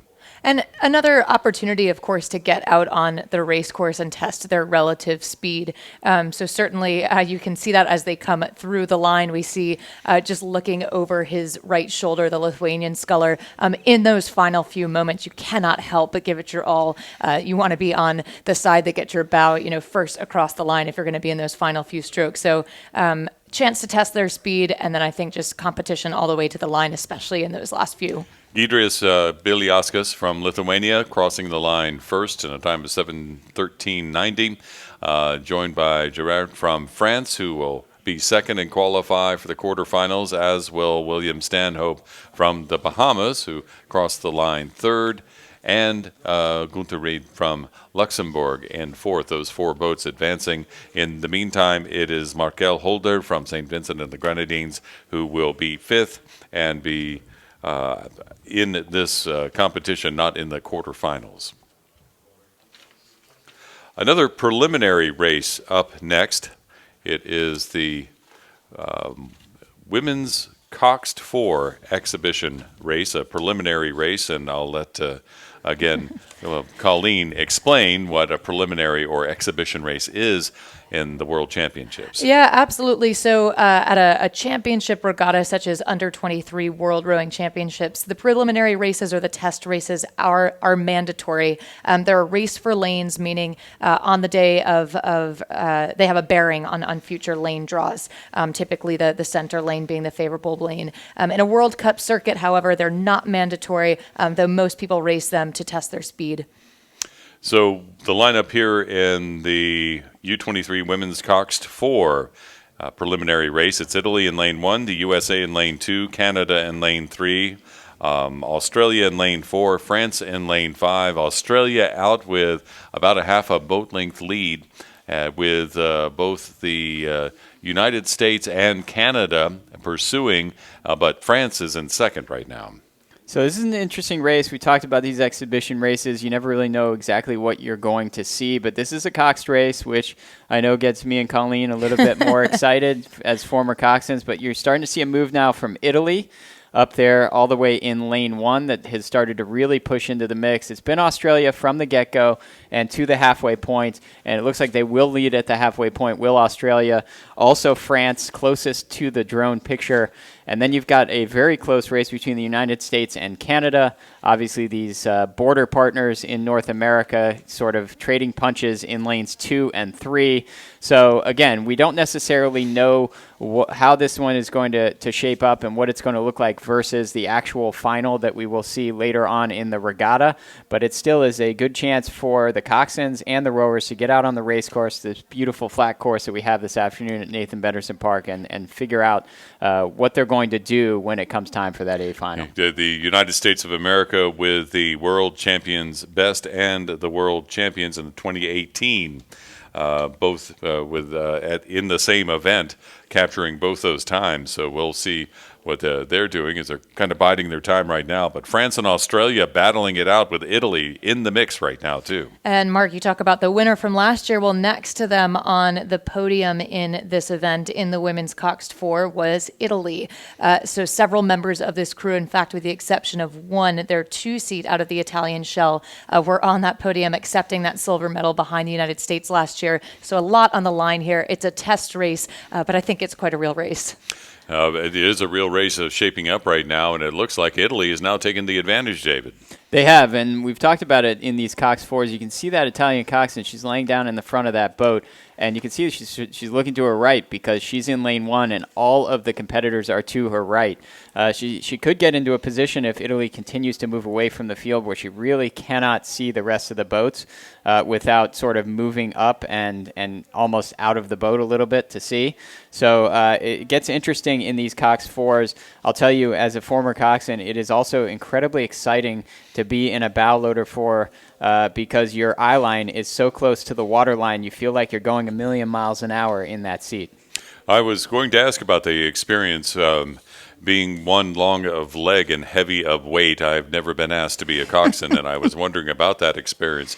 Not that either of you are small in stature, but I imagine that that has to be quite an experience and quite a view right there, and quite an awesome responsibility for coxswains to coax these rowers and keep them in control and competing. Oh, it's a blast. It's so fun. As David mentioned, yeah, absolutely. You can just see how low to the water these coxswains are. 250 meters to go now. So a different feeling than the 8 for sure, both in boat field and, of course, your view out. It's Italy, though, as we come through the final 400 meters. I could see the French coxswain glancing to her left to see where the bow of that Italian boat was. They are pursuing and coming down to the line, but here comes a big push from Australia as well. Australia moving up. Meanwhile, it is Canada with the advantage over the United States as they come down to the line. Again, this is a preliminary race, but these boats are still racing for the finish. That's exactly right. I'm looking at these crews, and they are all pushing right now. So they're showing what they have, at least in these last 250 meters. They're all going after it. Can France catch up to Italy? That is what we're going to see here at the line in this exhibition race in the women's Coxed 4. It's going to be Italy slightly ahead, a couple feet ahead of France. France about a half a length ahead of Australia, who will finish a length ahead of Canada, who finishes a length of open water ahead of the United States. This is a young United States women's crew with all 4 rowers on their first United States national team. So it probably feels good to get that first race under their belt, and we'll see what they have for the final. What a showing from France. They were really advancing there at the end and coming close to catching up with Italy. Australia, very impressive as well in their moves here in this exhibition race or preliminary race for the women's Coxed 4 at these 2019 World Rowing Under 23 Championships. The racing continues here live on ESPN from Sarasota, Bradenton, Florida, USA.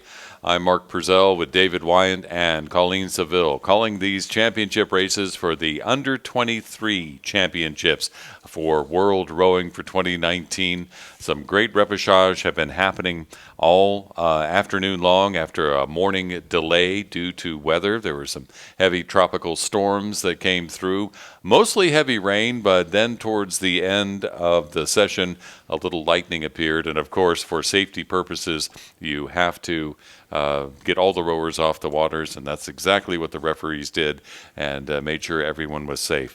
Now, the next repechage is the men's Coxed 4. There was a false start. So as we go up to the start gate, you can see that the boats are moving back into position, or we had a shot just a moment. You could see the boats having to be backed up into the line, but I can imagine we've been talking about coxing here, and this is a time that the coxswains really play an important role in calming and recentering those athletes, I imagine. They do. It's so important, I think, in these moments when there's a false start, especially. Ideally, it's not your crew that has false started, but even if it is, I think that it's all the more important to keep your athletes calm, to keep things feeling loose, because in just a few minutes' time they'll need to start the race. And let's take a moment to talk about this Coxed 4 from the United States. As I'm looking at my notes here, it's coxed by Adam Gold of the University of Washington, and he's got 2 teammates in the boat. He's got Eli Meisner, and he has Evan Olson, also from the University of Washington. And then there are 2 rowers from Stanford University in this boat. So it's a United States boat made up of Stanford and University of Washington. The 2 Stanford rowers are Peter Chitane and Nikita Lilachenko. And all of these athletes, with the exception of Adam Gold, have been on a national team before, either an under 19 or under 23 national team. So there is a good amount of international rowing experience in this United States men's 4, coached by Sergio Espinoza of the University of Washington. So in this repechage, chance to advance to the A final. The remaining boats in the repechage will be going to the B final here in the men's 4. And they have backed into the start gate and now are back underway. The lineup is Ireland in lane 1, Germany in lane 2, Great Britain in lane 3, the Republic of South Africa in lane 4, the United States of America in lane 5, and New Zealand in lane 6. And I know this is going to be a battle all the way down the course, because these crews want a spot in the A final, not the B final. And look at these boats very close together through the first 250. Yeah, they're all bunched up. They're all showing similar speeds off the line. So it's going to be really who finds the best rhythm, the most efficient rhythm through the water with the most power, and that's going to be who's out in front. It currently is South Africa in lane 4 out in front, and then you see just how close it is between the United States and Great Britain in second and third. Not even sure which one is in second and which one is in third at this point as they approach 500 meters in. But a great start across the board. We really have all 6 boats still in the mix. And the progression is we're looking for 4 that are going to go straight to the A final. So 2 of these boats are going to be disappointed. And David, you talked about the University of Washington representation in the U.S. Coxed 4 with 3 of those boatmen attending the University of Washington. Well, there's 2 other Huskies in this race as well out of the German shell. So that's Niles Vorberg stroking the German shell and Alexander Volmer in bow seat. So an absolute Husky throwdown, which is a bit of a subplot in this men's Coxed 4 repechage. And that's exactly what we were talking about before. It just becomes pretty interesting when you look over and you see a different flag on somebody's chest, but they're your teammate during the year. Well, out in the lead, the Republic of South Africa right now, just trying to fend off the other boats. And as we get an overhead shot, you can see they do have a lead of about 3/4 of a boat length, but they are being hotly pursued by both the boats from Germany, Great Britain, the USA, New Zealand, all very much in the mix. Germany just slightly off the pace, but right now in the first place it is South Africa, second belongs to Great Britain, and third to the USA, fourth to New Zealand, fifth to Ireland, and now Germany a little bit off the pace. And here is a good comparison on the screen of where these boats are. Yeah, and so the coxswain, there are several functions for the coxswain, and there's a reason why they're in these boats. One of the functions is to steer straight, and you're seeing these beautiful overhead pictures from the drone, and you can see just how straight these boats are going down the race course. At an elite level, these coxswains are very dialed in, and it becomes second nature for them to go straight down the race course. The second thing that they're really doing is they're trying to motivate these athletes and call the race plan. And there are a few other things that I won't get into that a coxswain is doing as well, but those are kind of the main functions. And when you get out in front, as I've talked about, it's kind of hard to know what's going on behind you. So sometimes, as Colleen has mentioned, there will be some communication between the bowman and the coxswain if there's something going on that the coxswain needs to know about but can't see. So that coxswain from South Africa likely can only see that bell ball of GB in the adjacent lane to his left. And right there with him, though, is, along with Great Britain, is the boat from the United States, hanging on to third right now, but having a battle with New Zealand in lane 6.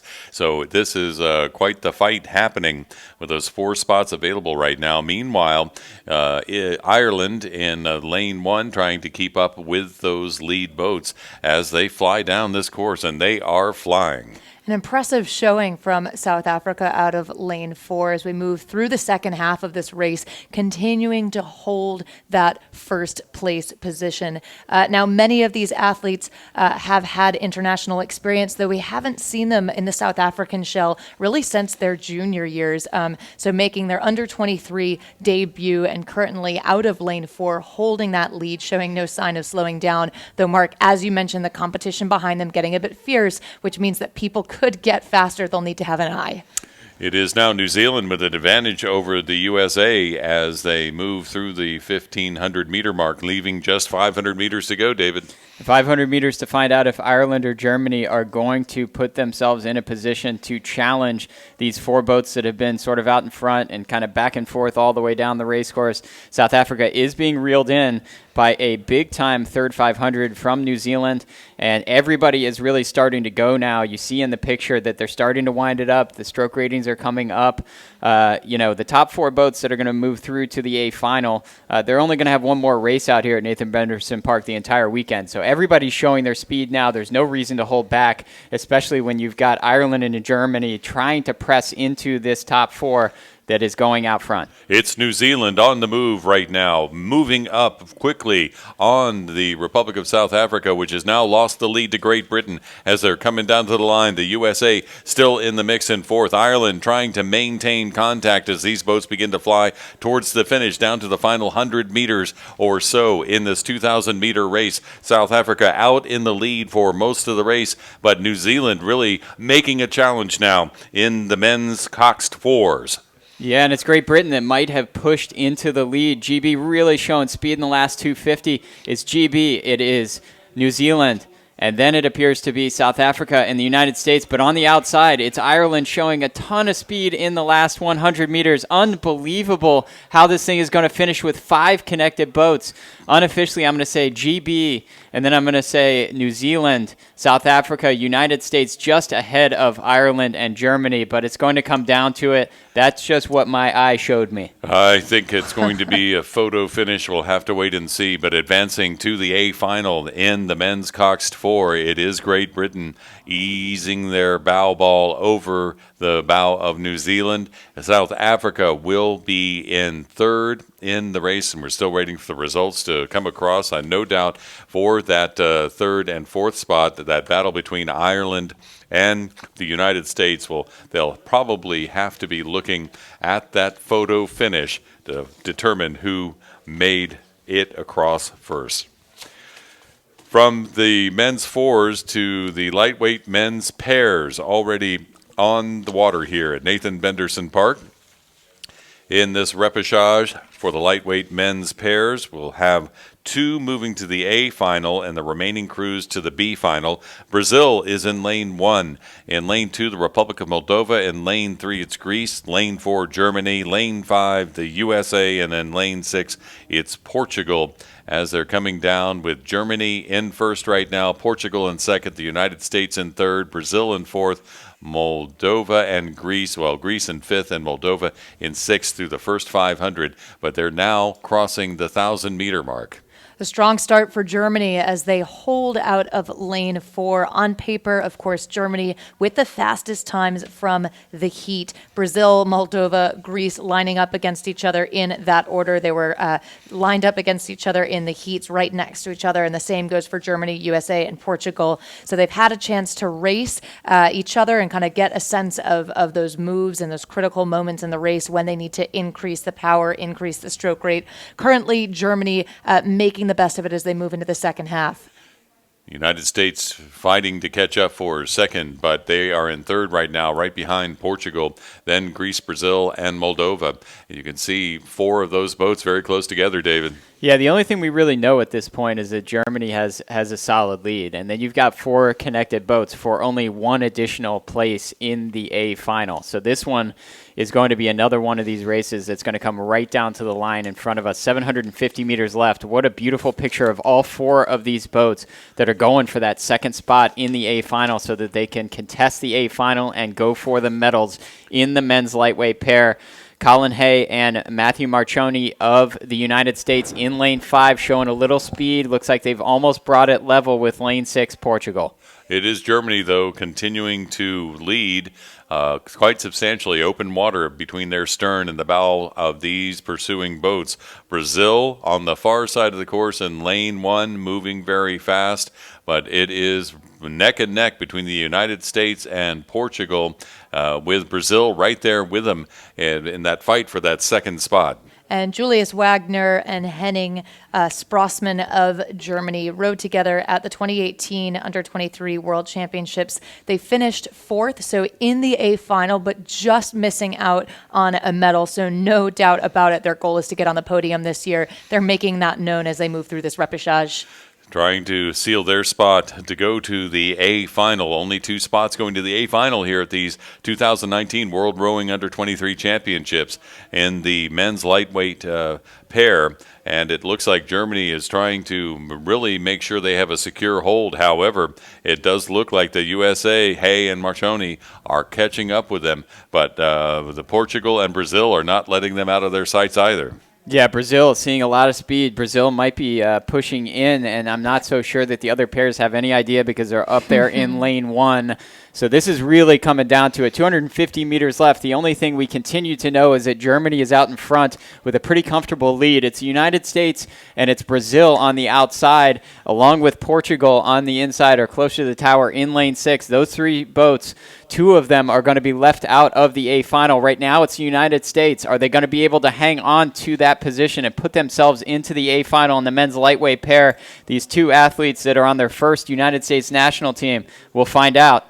And of course, the United States, with the support from the hometown crew, family, and friends on shore, urging them on. That has to be motivating as they come through this very last stretch. Germany continuing to hold. They got out quick. They did a lot of work in the body of the race. They're now moving through their last few strokes to cross first. It's Germany followed by the United States to capture that second qualifying position to the A final. A job well done and a lot of work through the body of the race. Then Portugal over to lane 2, that's Moldova, and the rest of these athletes rounding it out in the final few strokes in the lightweight men's pair. Brazil, again, having problems. I seem to remember in the heat yesterday, the stroke in the stern seat was having difficulty, and I think it was more physical than something to do with the boat. And the same thing here. They were in the mix for one of those spots right to the end, but then something happened, and they had to fall out. But what a race there. The United States, Colin Hay and Matthew Marchoni, quite a showing there, qualifying for the A final here in the lightweight men's pair at the Under-23 World Rowing Championships. We go on to the next repechage from one to the other. This is a preliminary race, or what they call an exhibit race, in the lightweight men's quads, or quadruple sculls. Ireland in lane 1, Germany lane 2, France in lane 3. In lane 4, it's Austria, lane 5, Italy, and lane 6, the USA. And they are well underway here, David, with an early lead from Ireland. Yeah, well into the third 500, and this is a pretty bunched up race. You can see a beautiful shot from the drone, and you are correct, Mark, lane 1 Ireland out in front, but then it is terribly close right now between lanes 3 and 5. Those are France and Italy, with the United States also connected with those two boats. You can see just how bunched up these boats are in this exhibition race for lanes. First time they've been out on the race course here at Nathan Benderson Park in a race that matters in this lightweight men's quadruple sculls. So a preliminary race, meaning all these boats will be going to the A final, but they're trying to decide in what order they will be in when they do show up for that A final.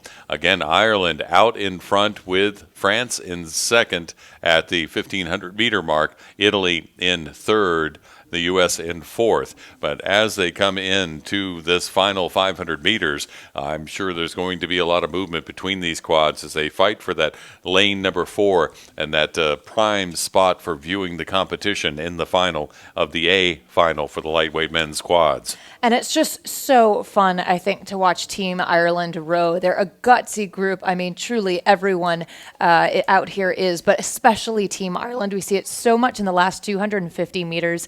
They're racing a gutsy row right now out of lane 1, currently holding the field in the lightweight men's quad. Of course, such wonderful senior team members for these under-23 athletes to look up to. But as they come towards the line mark, it's looking like we're going to see a good sprint from Team Ireland.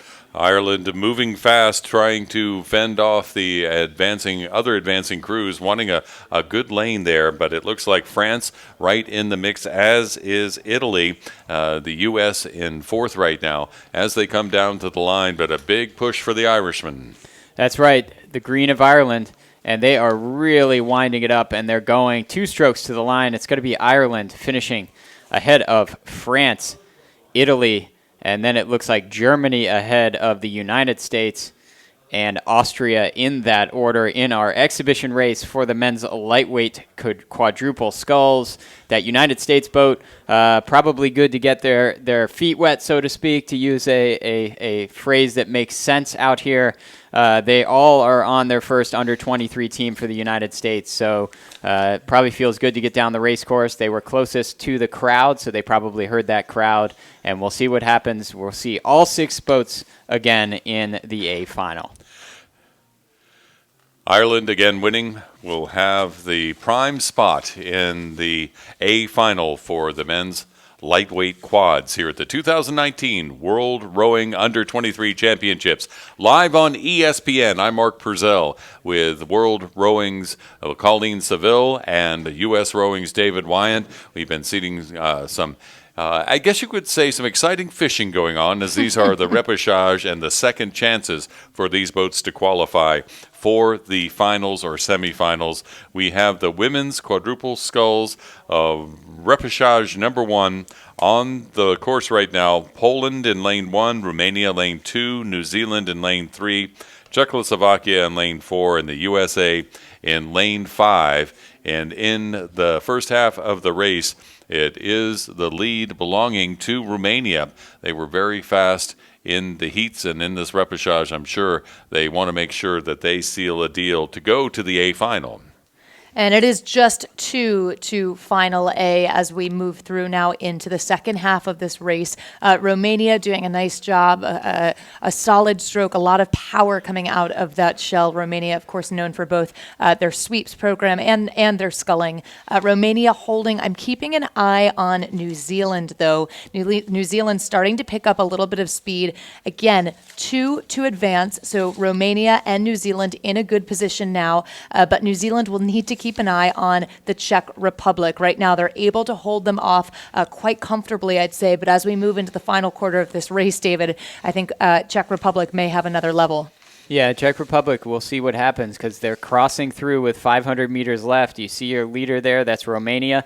They are making it look relatively easy. Now, we know it's not physically easy, it's not mentally easy, but the way that they row, it does look pretty easy for them to find the speed to be out in front of the rest of this field. Second place continues to be the Kiwis of New Zealand, and they are, as you said, holding off the Czech Republic with a lot of speed there, and we'll see if the United States, currently sitting in fourth place, can find some magic in the last 400 meters and see if they can start to track down a couple of these crews. They're going to have to pick off a couple of them to get into the mix. Romania, the reigning under-23 champions, but they only have half of the crew that won the championship last year in 2018. So they, of course, here being placed into the repechage, really have that desire and drive to qualify for the A final and another chance to get the gold in the women's quads. We saw them earlier this season in Lucerne, where they finished in the A final.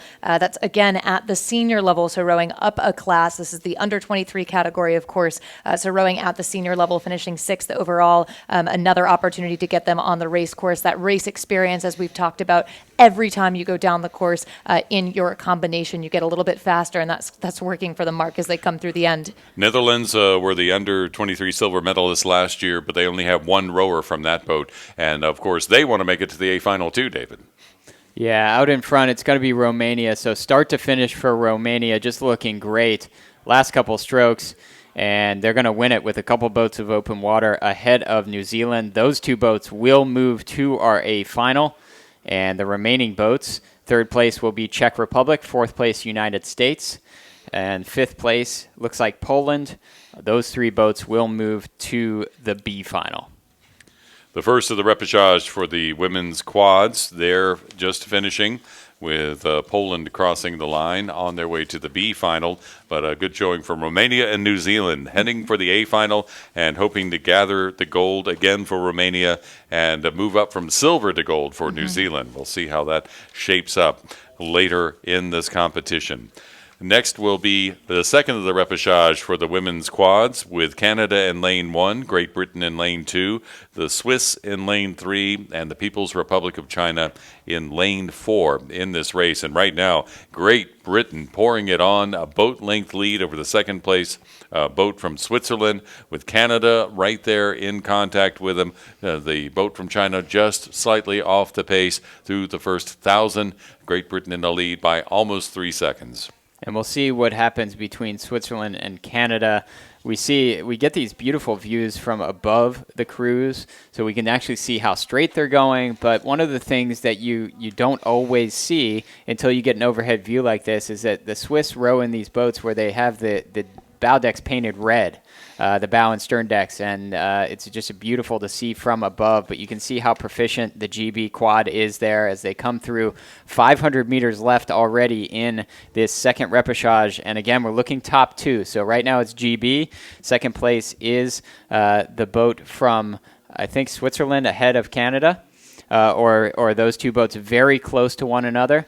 as they come down. So it's going to be a fight. It's actually maybe Canada ahead of Switzerland, and we'll see what types of finishes these boats have because there's only 2 spots available. GB is in the driver's seat, but then it looks like Switzerland and Canada are duking it out for the second spot. It is advantage to Switzerland and the split times for the 1,500-meter mark in the last 500, but Switzerland is on the move, and Canada is catching up with Switzerland as Great Britain continues to lead. Such a battle unfolding between Switzerland and Canada indeed. Great Britain, very powerful, a beautiful shot of them here, just totally in sync, and you can see it through the water as they move through 1750 down, marking 250 to go. Great Britain, no doubt about it, but Switzerland, Canada, it's your choice. Currently, it's Switzerland over Canada. They are moving quite quickly towards the finish line, entering the red buoys on the course that indicate just 250 meters to go, a sign for these rowers in this sport where you win sitting down, going backwards. So you don't see where you're going, you just see where you've been, but you know where you're going when you're crossing the finish line, and that is to the A finals in the World Rowing Under-23 Championships and the women's quads. As they come to the line, Great Britain continuing to lead, Switzerland trying to chase them down with Canada battling for one of those 2 spots. Oh, it's going to come right down to the line for that second spot. It's GB, 3 strokes from the line to win the second repechage of the women's quadruple sculls, and it's going to be Switzerland just hanging on by about a half a length ahead of Canada. It was Switzerland taking it up earlier than Canada, and Canada just not quite matching the speed of Switzerland in those last 250 meters. So Canada's going to finish third, and in fourth place we have People's Republic of China.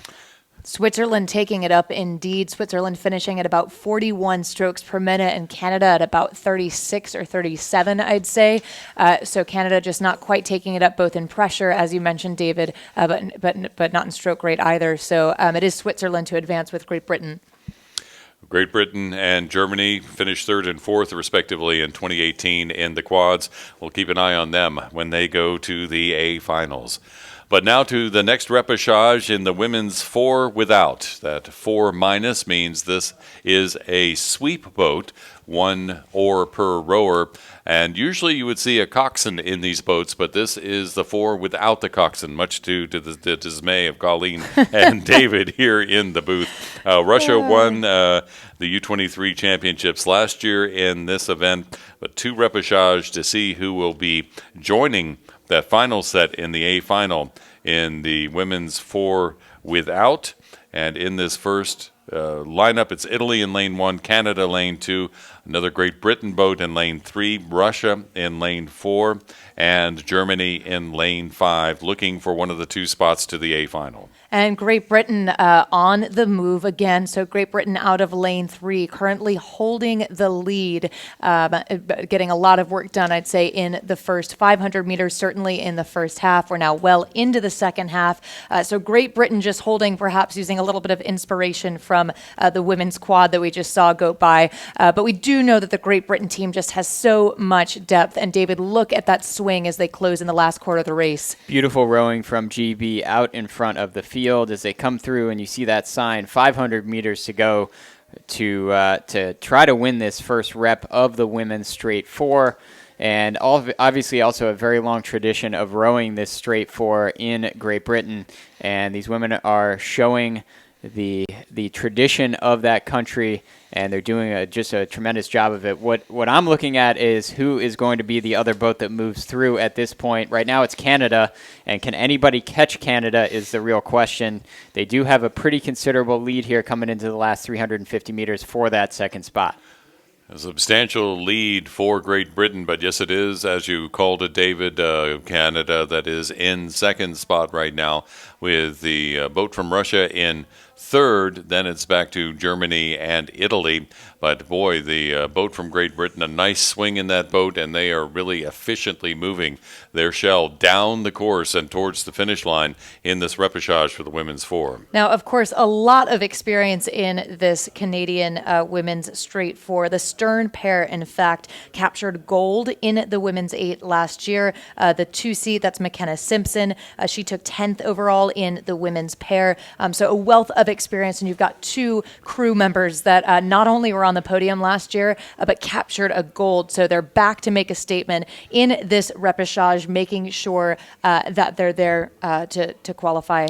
And they are pulling away, David, the Canadian boat well on the way to capturing that other spot in the A final, but it is Great Britain out front.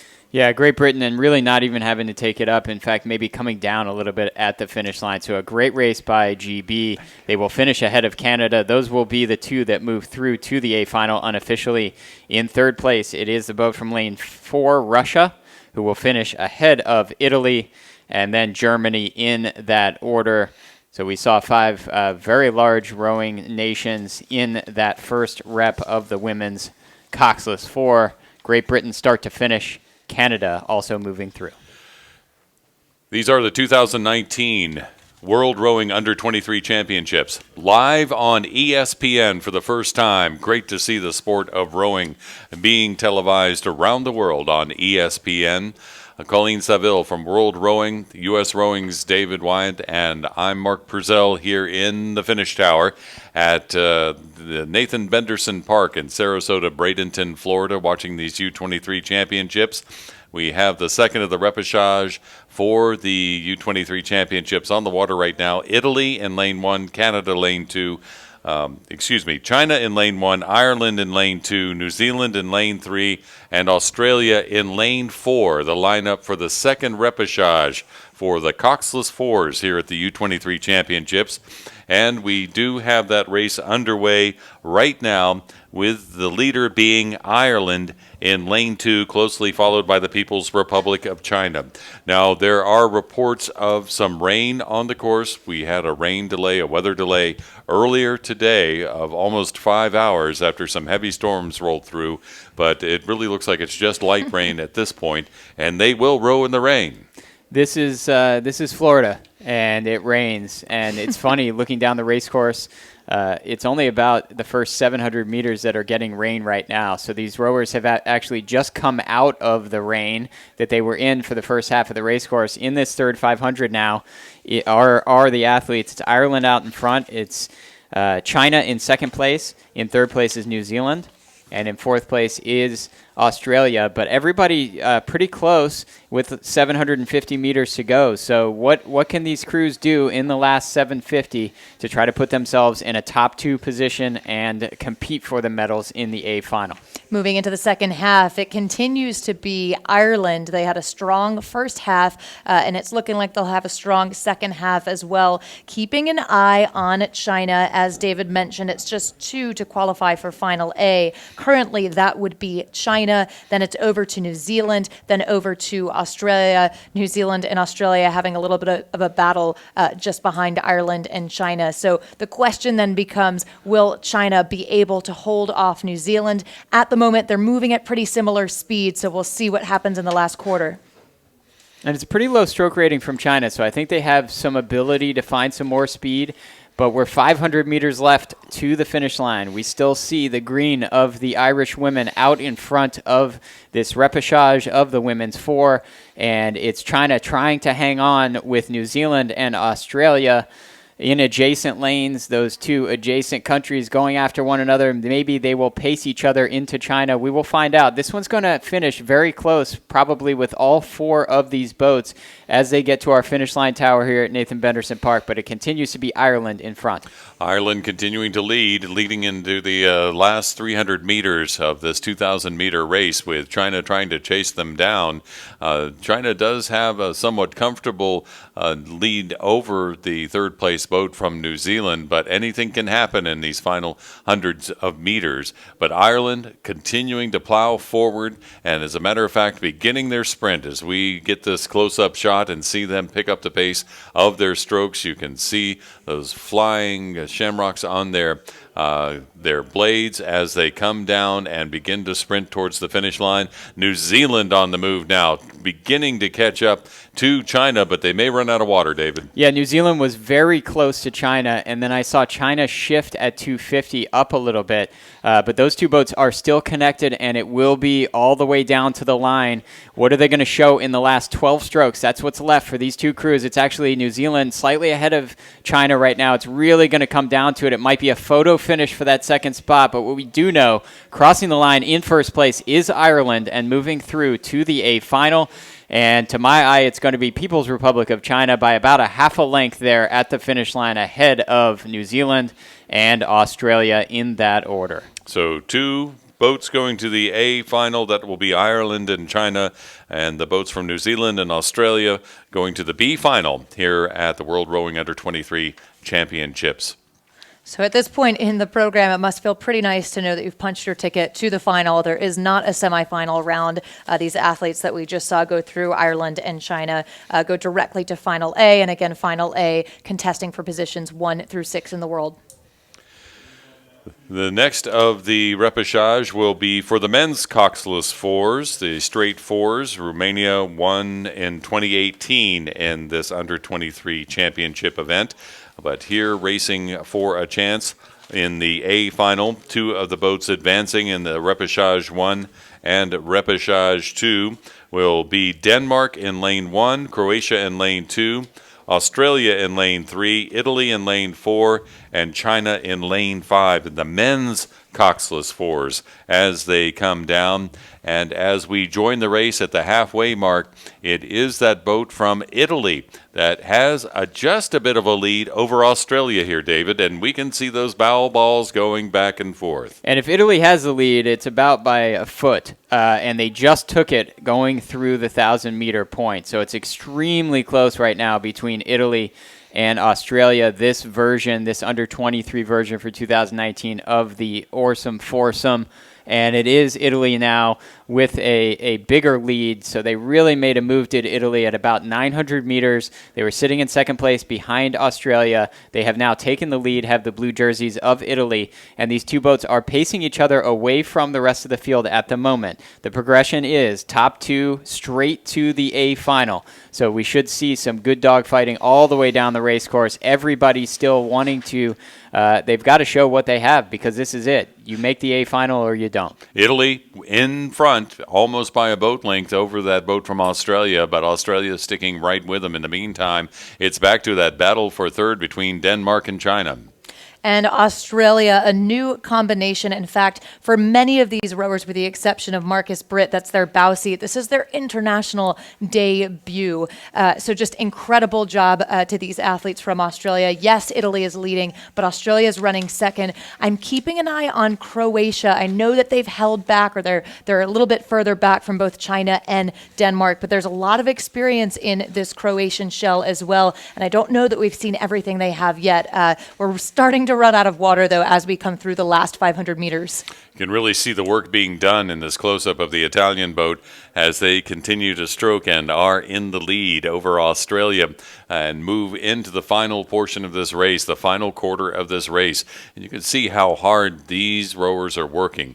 Yes, it looks easy, but they are really feeling their muscles burn right now, their lungs burn, but they can also sense that finish line behind their back and have that feeling of winning and advancing to the A final. Italy still in the lead, with Australia still in second, and a battle for third between Denmark and China continuing. Yeah, People's Republic of China continuing to be in third place. Denmark has really pushed up and started to challenge China.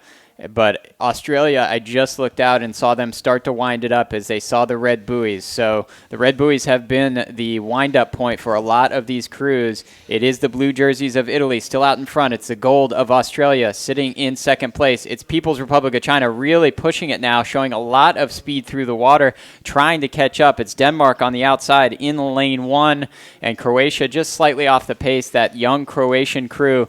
But it is Italy really showing that they are the class of this rep and moving away from the field into the last 5 strokes here of this rep 1 of the men's 4. It is going to be Italy, but look how close it's going to be between China and Australia. Australia was in second place the whole way. China pushing it to the finish line. That is absolutely A dead heat almost. I mean, that is too close to call. That one's going to come down to a photo without question for the second place in the A final in the men's 4 between China and Australia. Finishing in 4th is Denmark and 5th Croatia. What a race. Close race in the first of the repechage for the men's 4. We will have to see who came in second because only 2 boats are going to the A final. Unofficially, it was by a tenth of a second or so the People's Republic of China unofficially advancing in the men's 4 to the A final in this championship.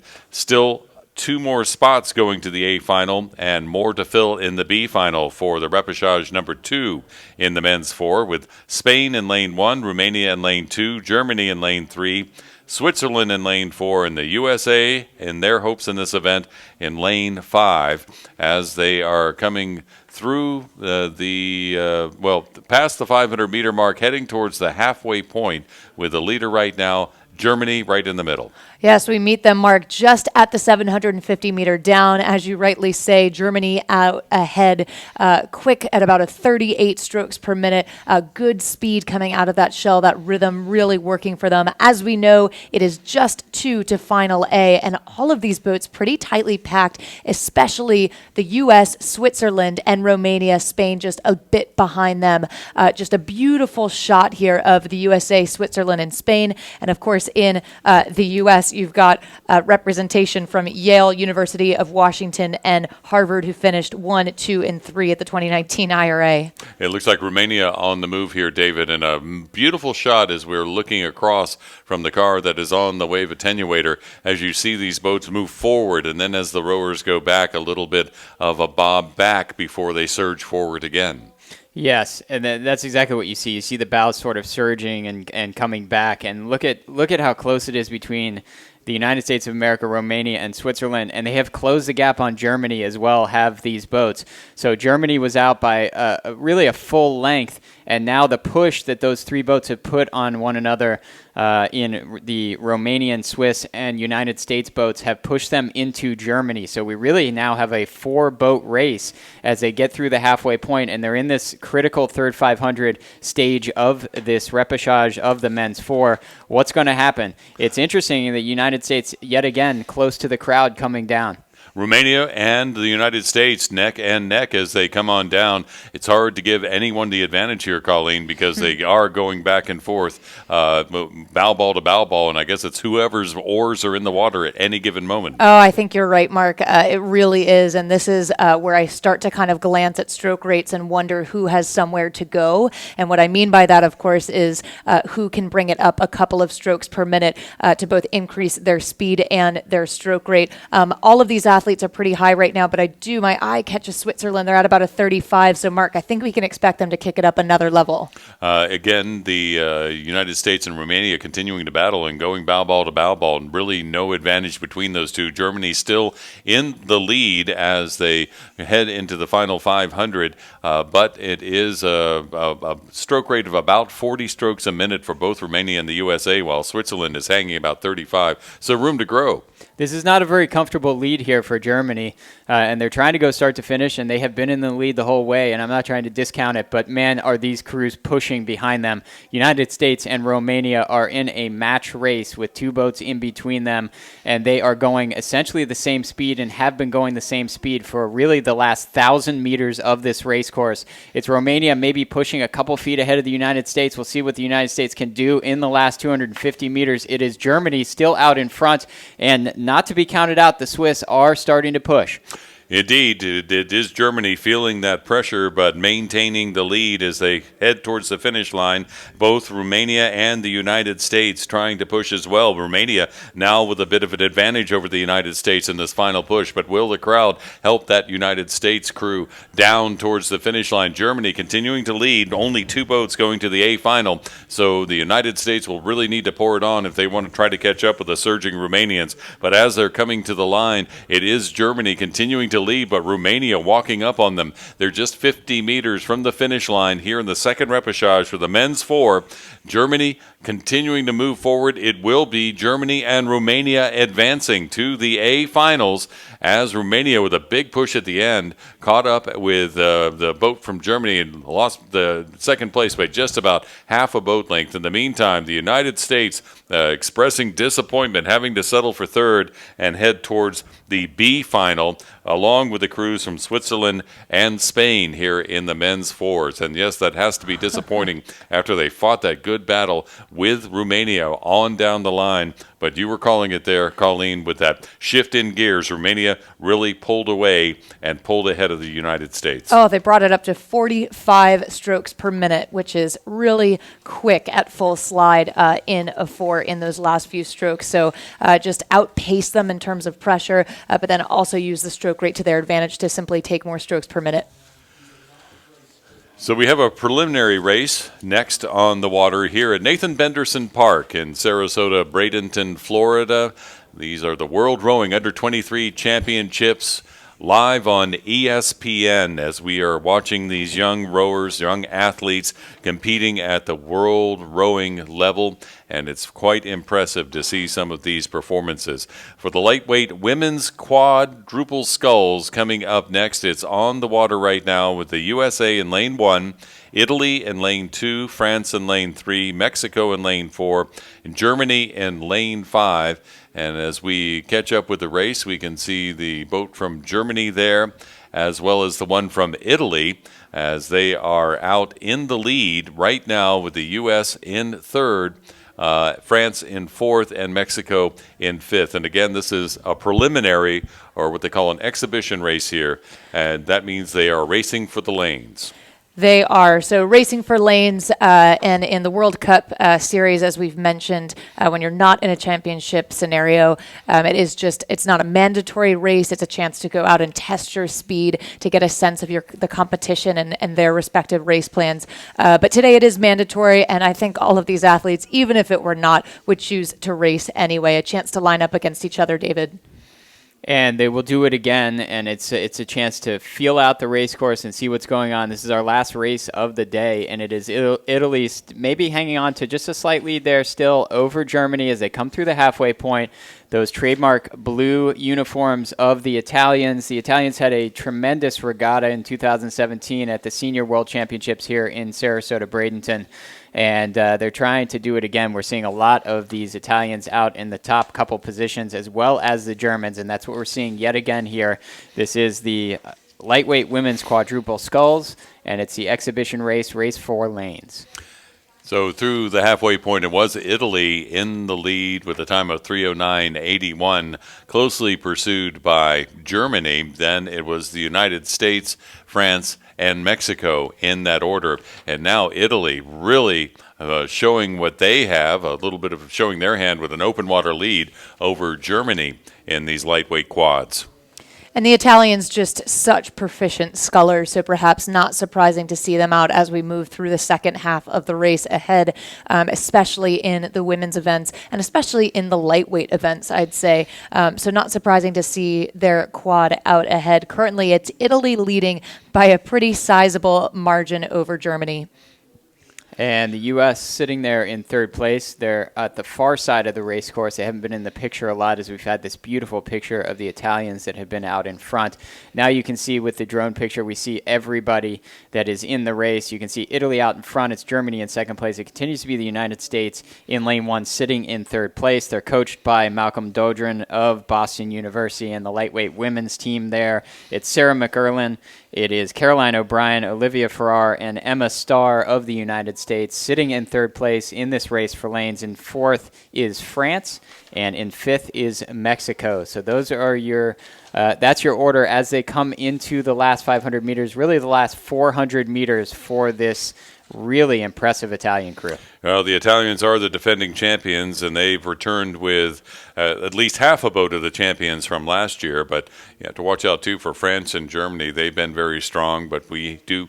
And here in Sarasota, Bradenton, and much of the crowd have high hopes for the United States boat. But look at the domination of the Italians here, with the Germans also far out in the lead with the U.S. in third right now. And the Italians doing it with sheer power when we take a look at the speed, at the meters per second. So the Italians striking about 35 strokes per minute, so sort of in the middle of the pack in terms of stroke rate, but just getting a bit of extra send every stroke with their shell. That rhythm really working for them as they move through the last stretch of this race.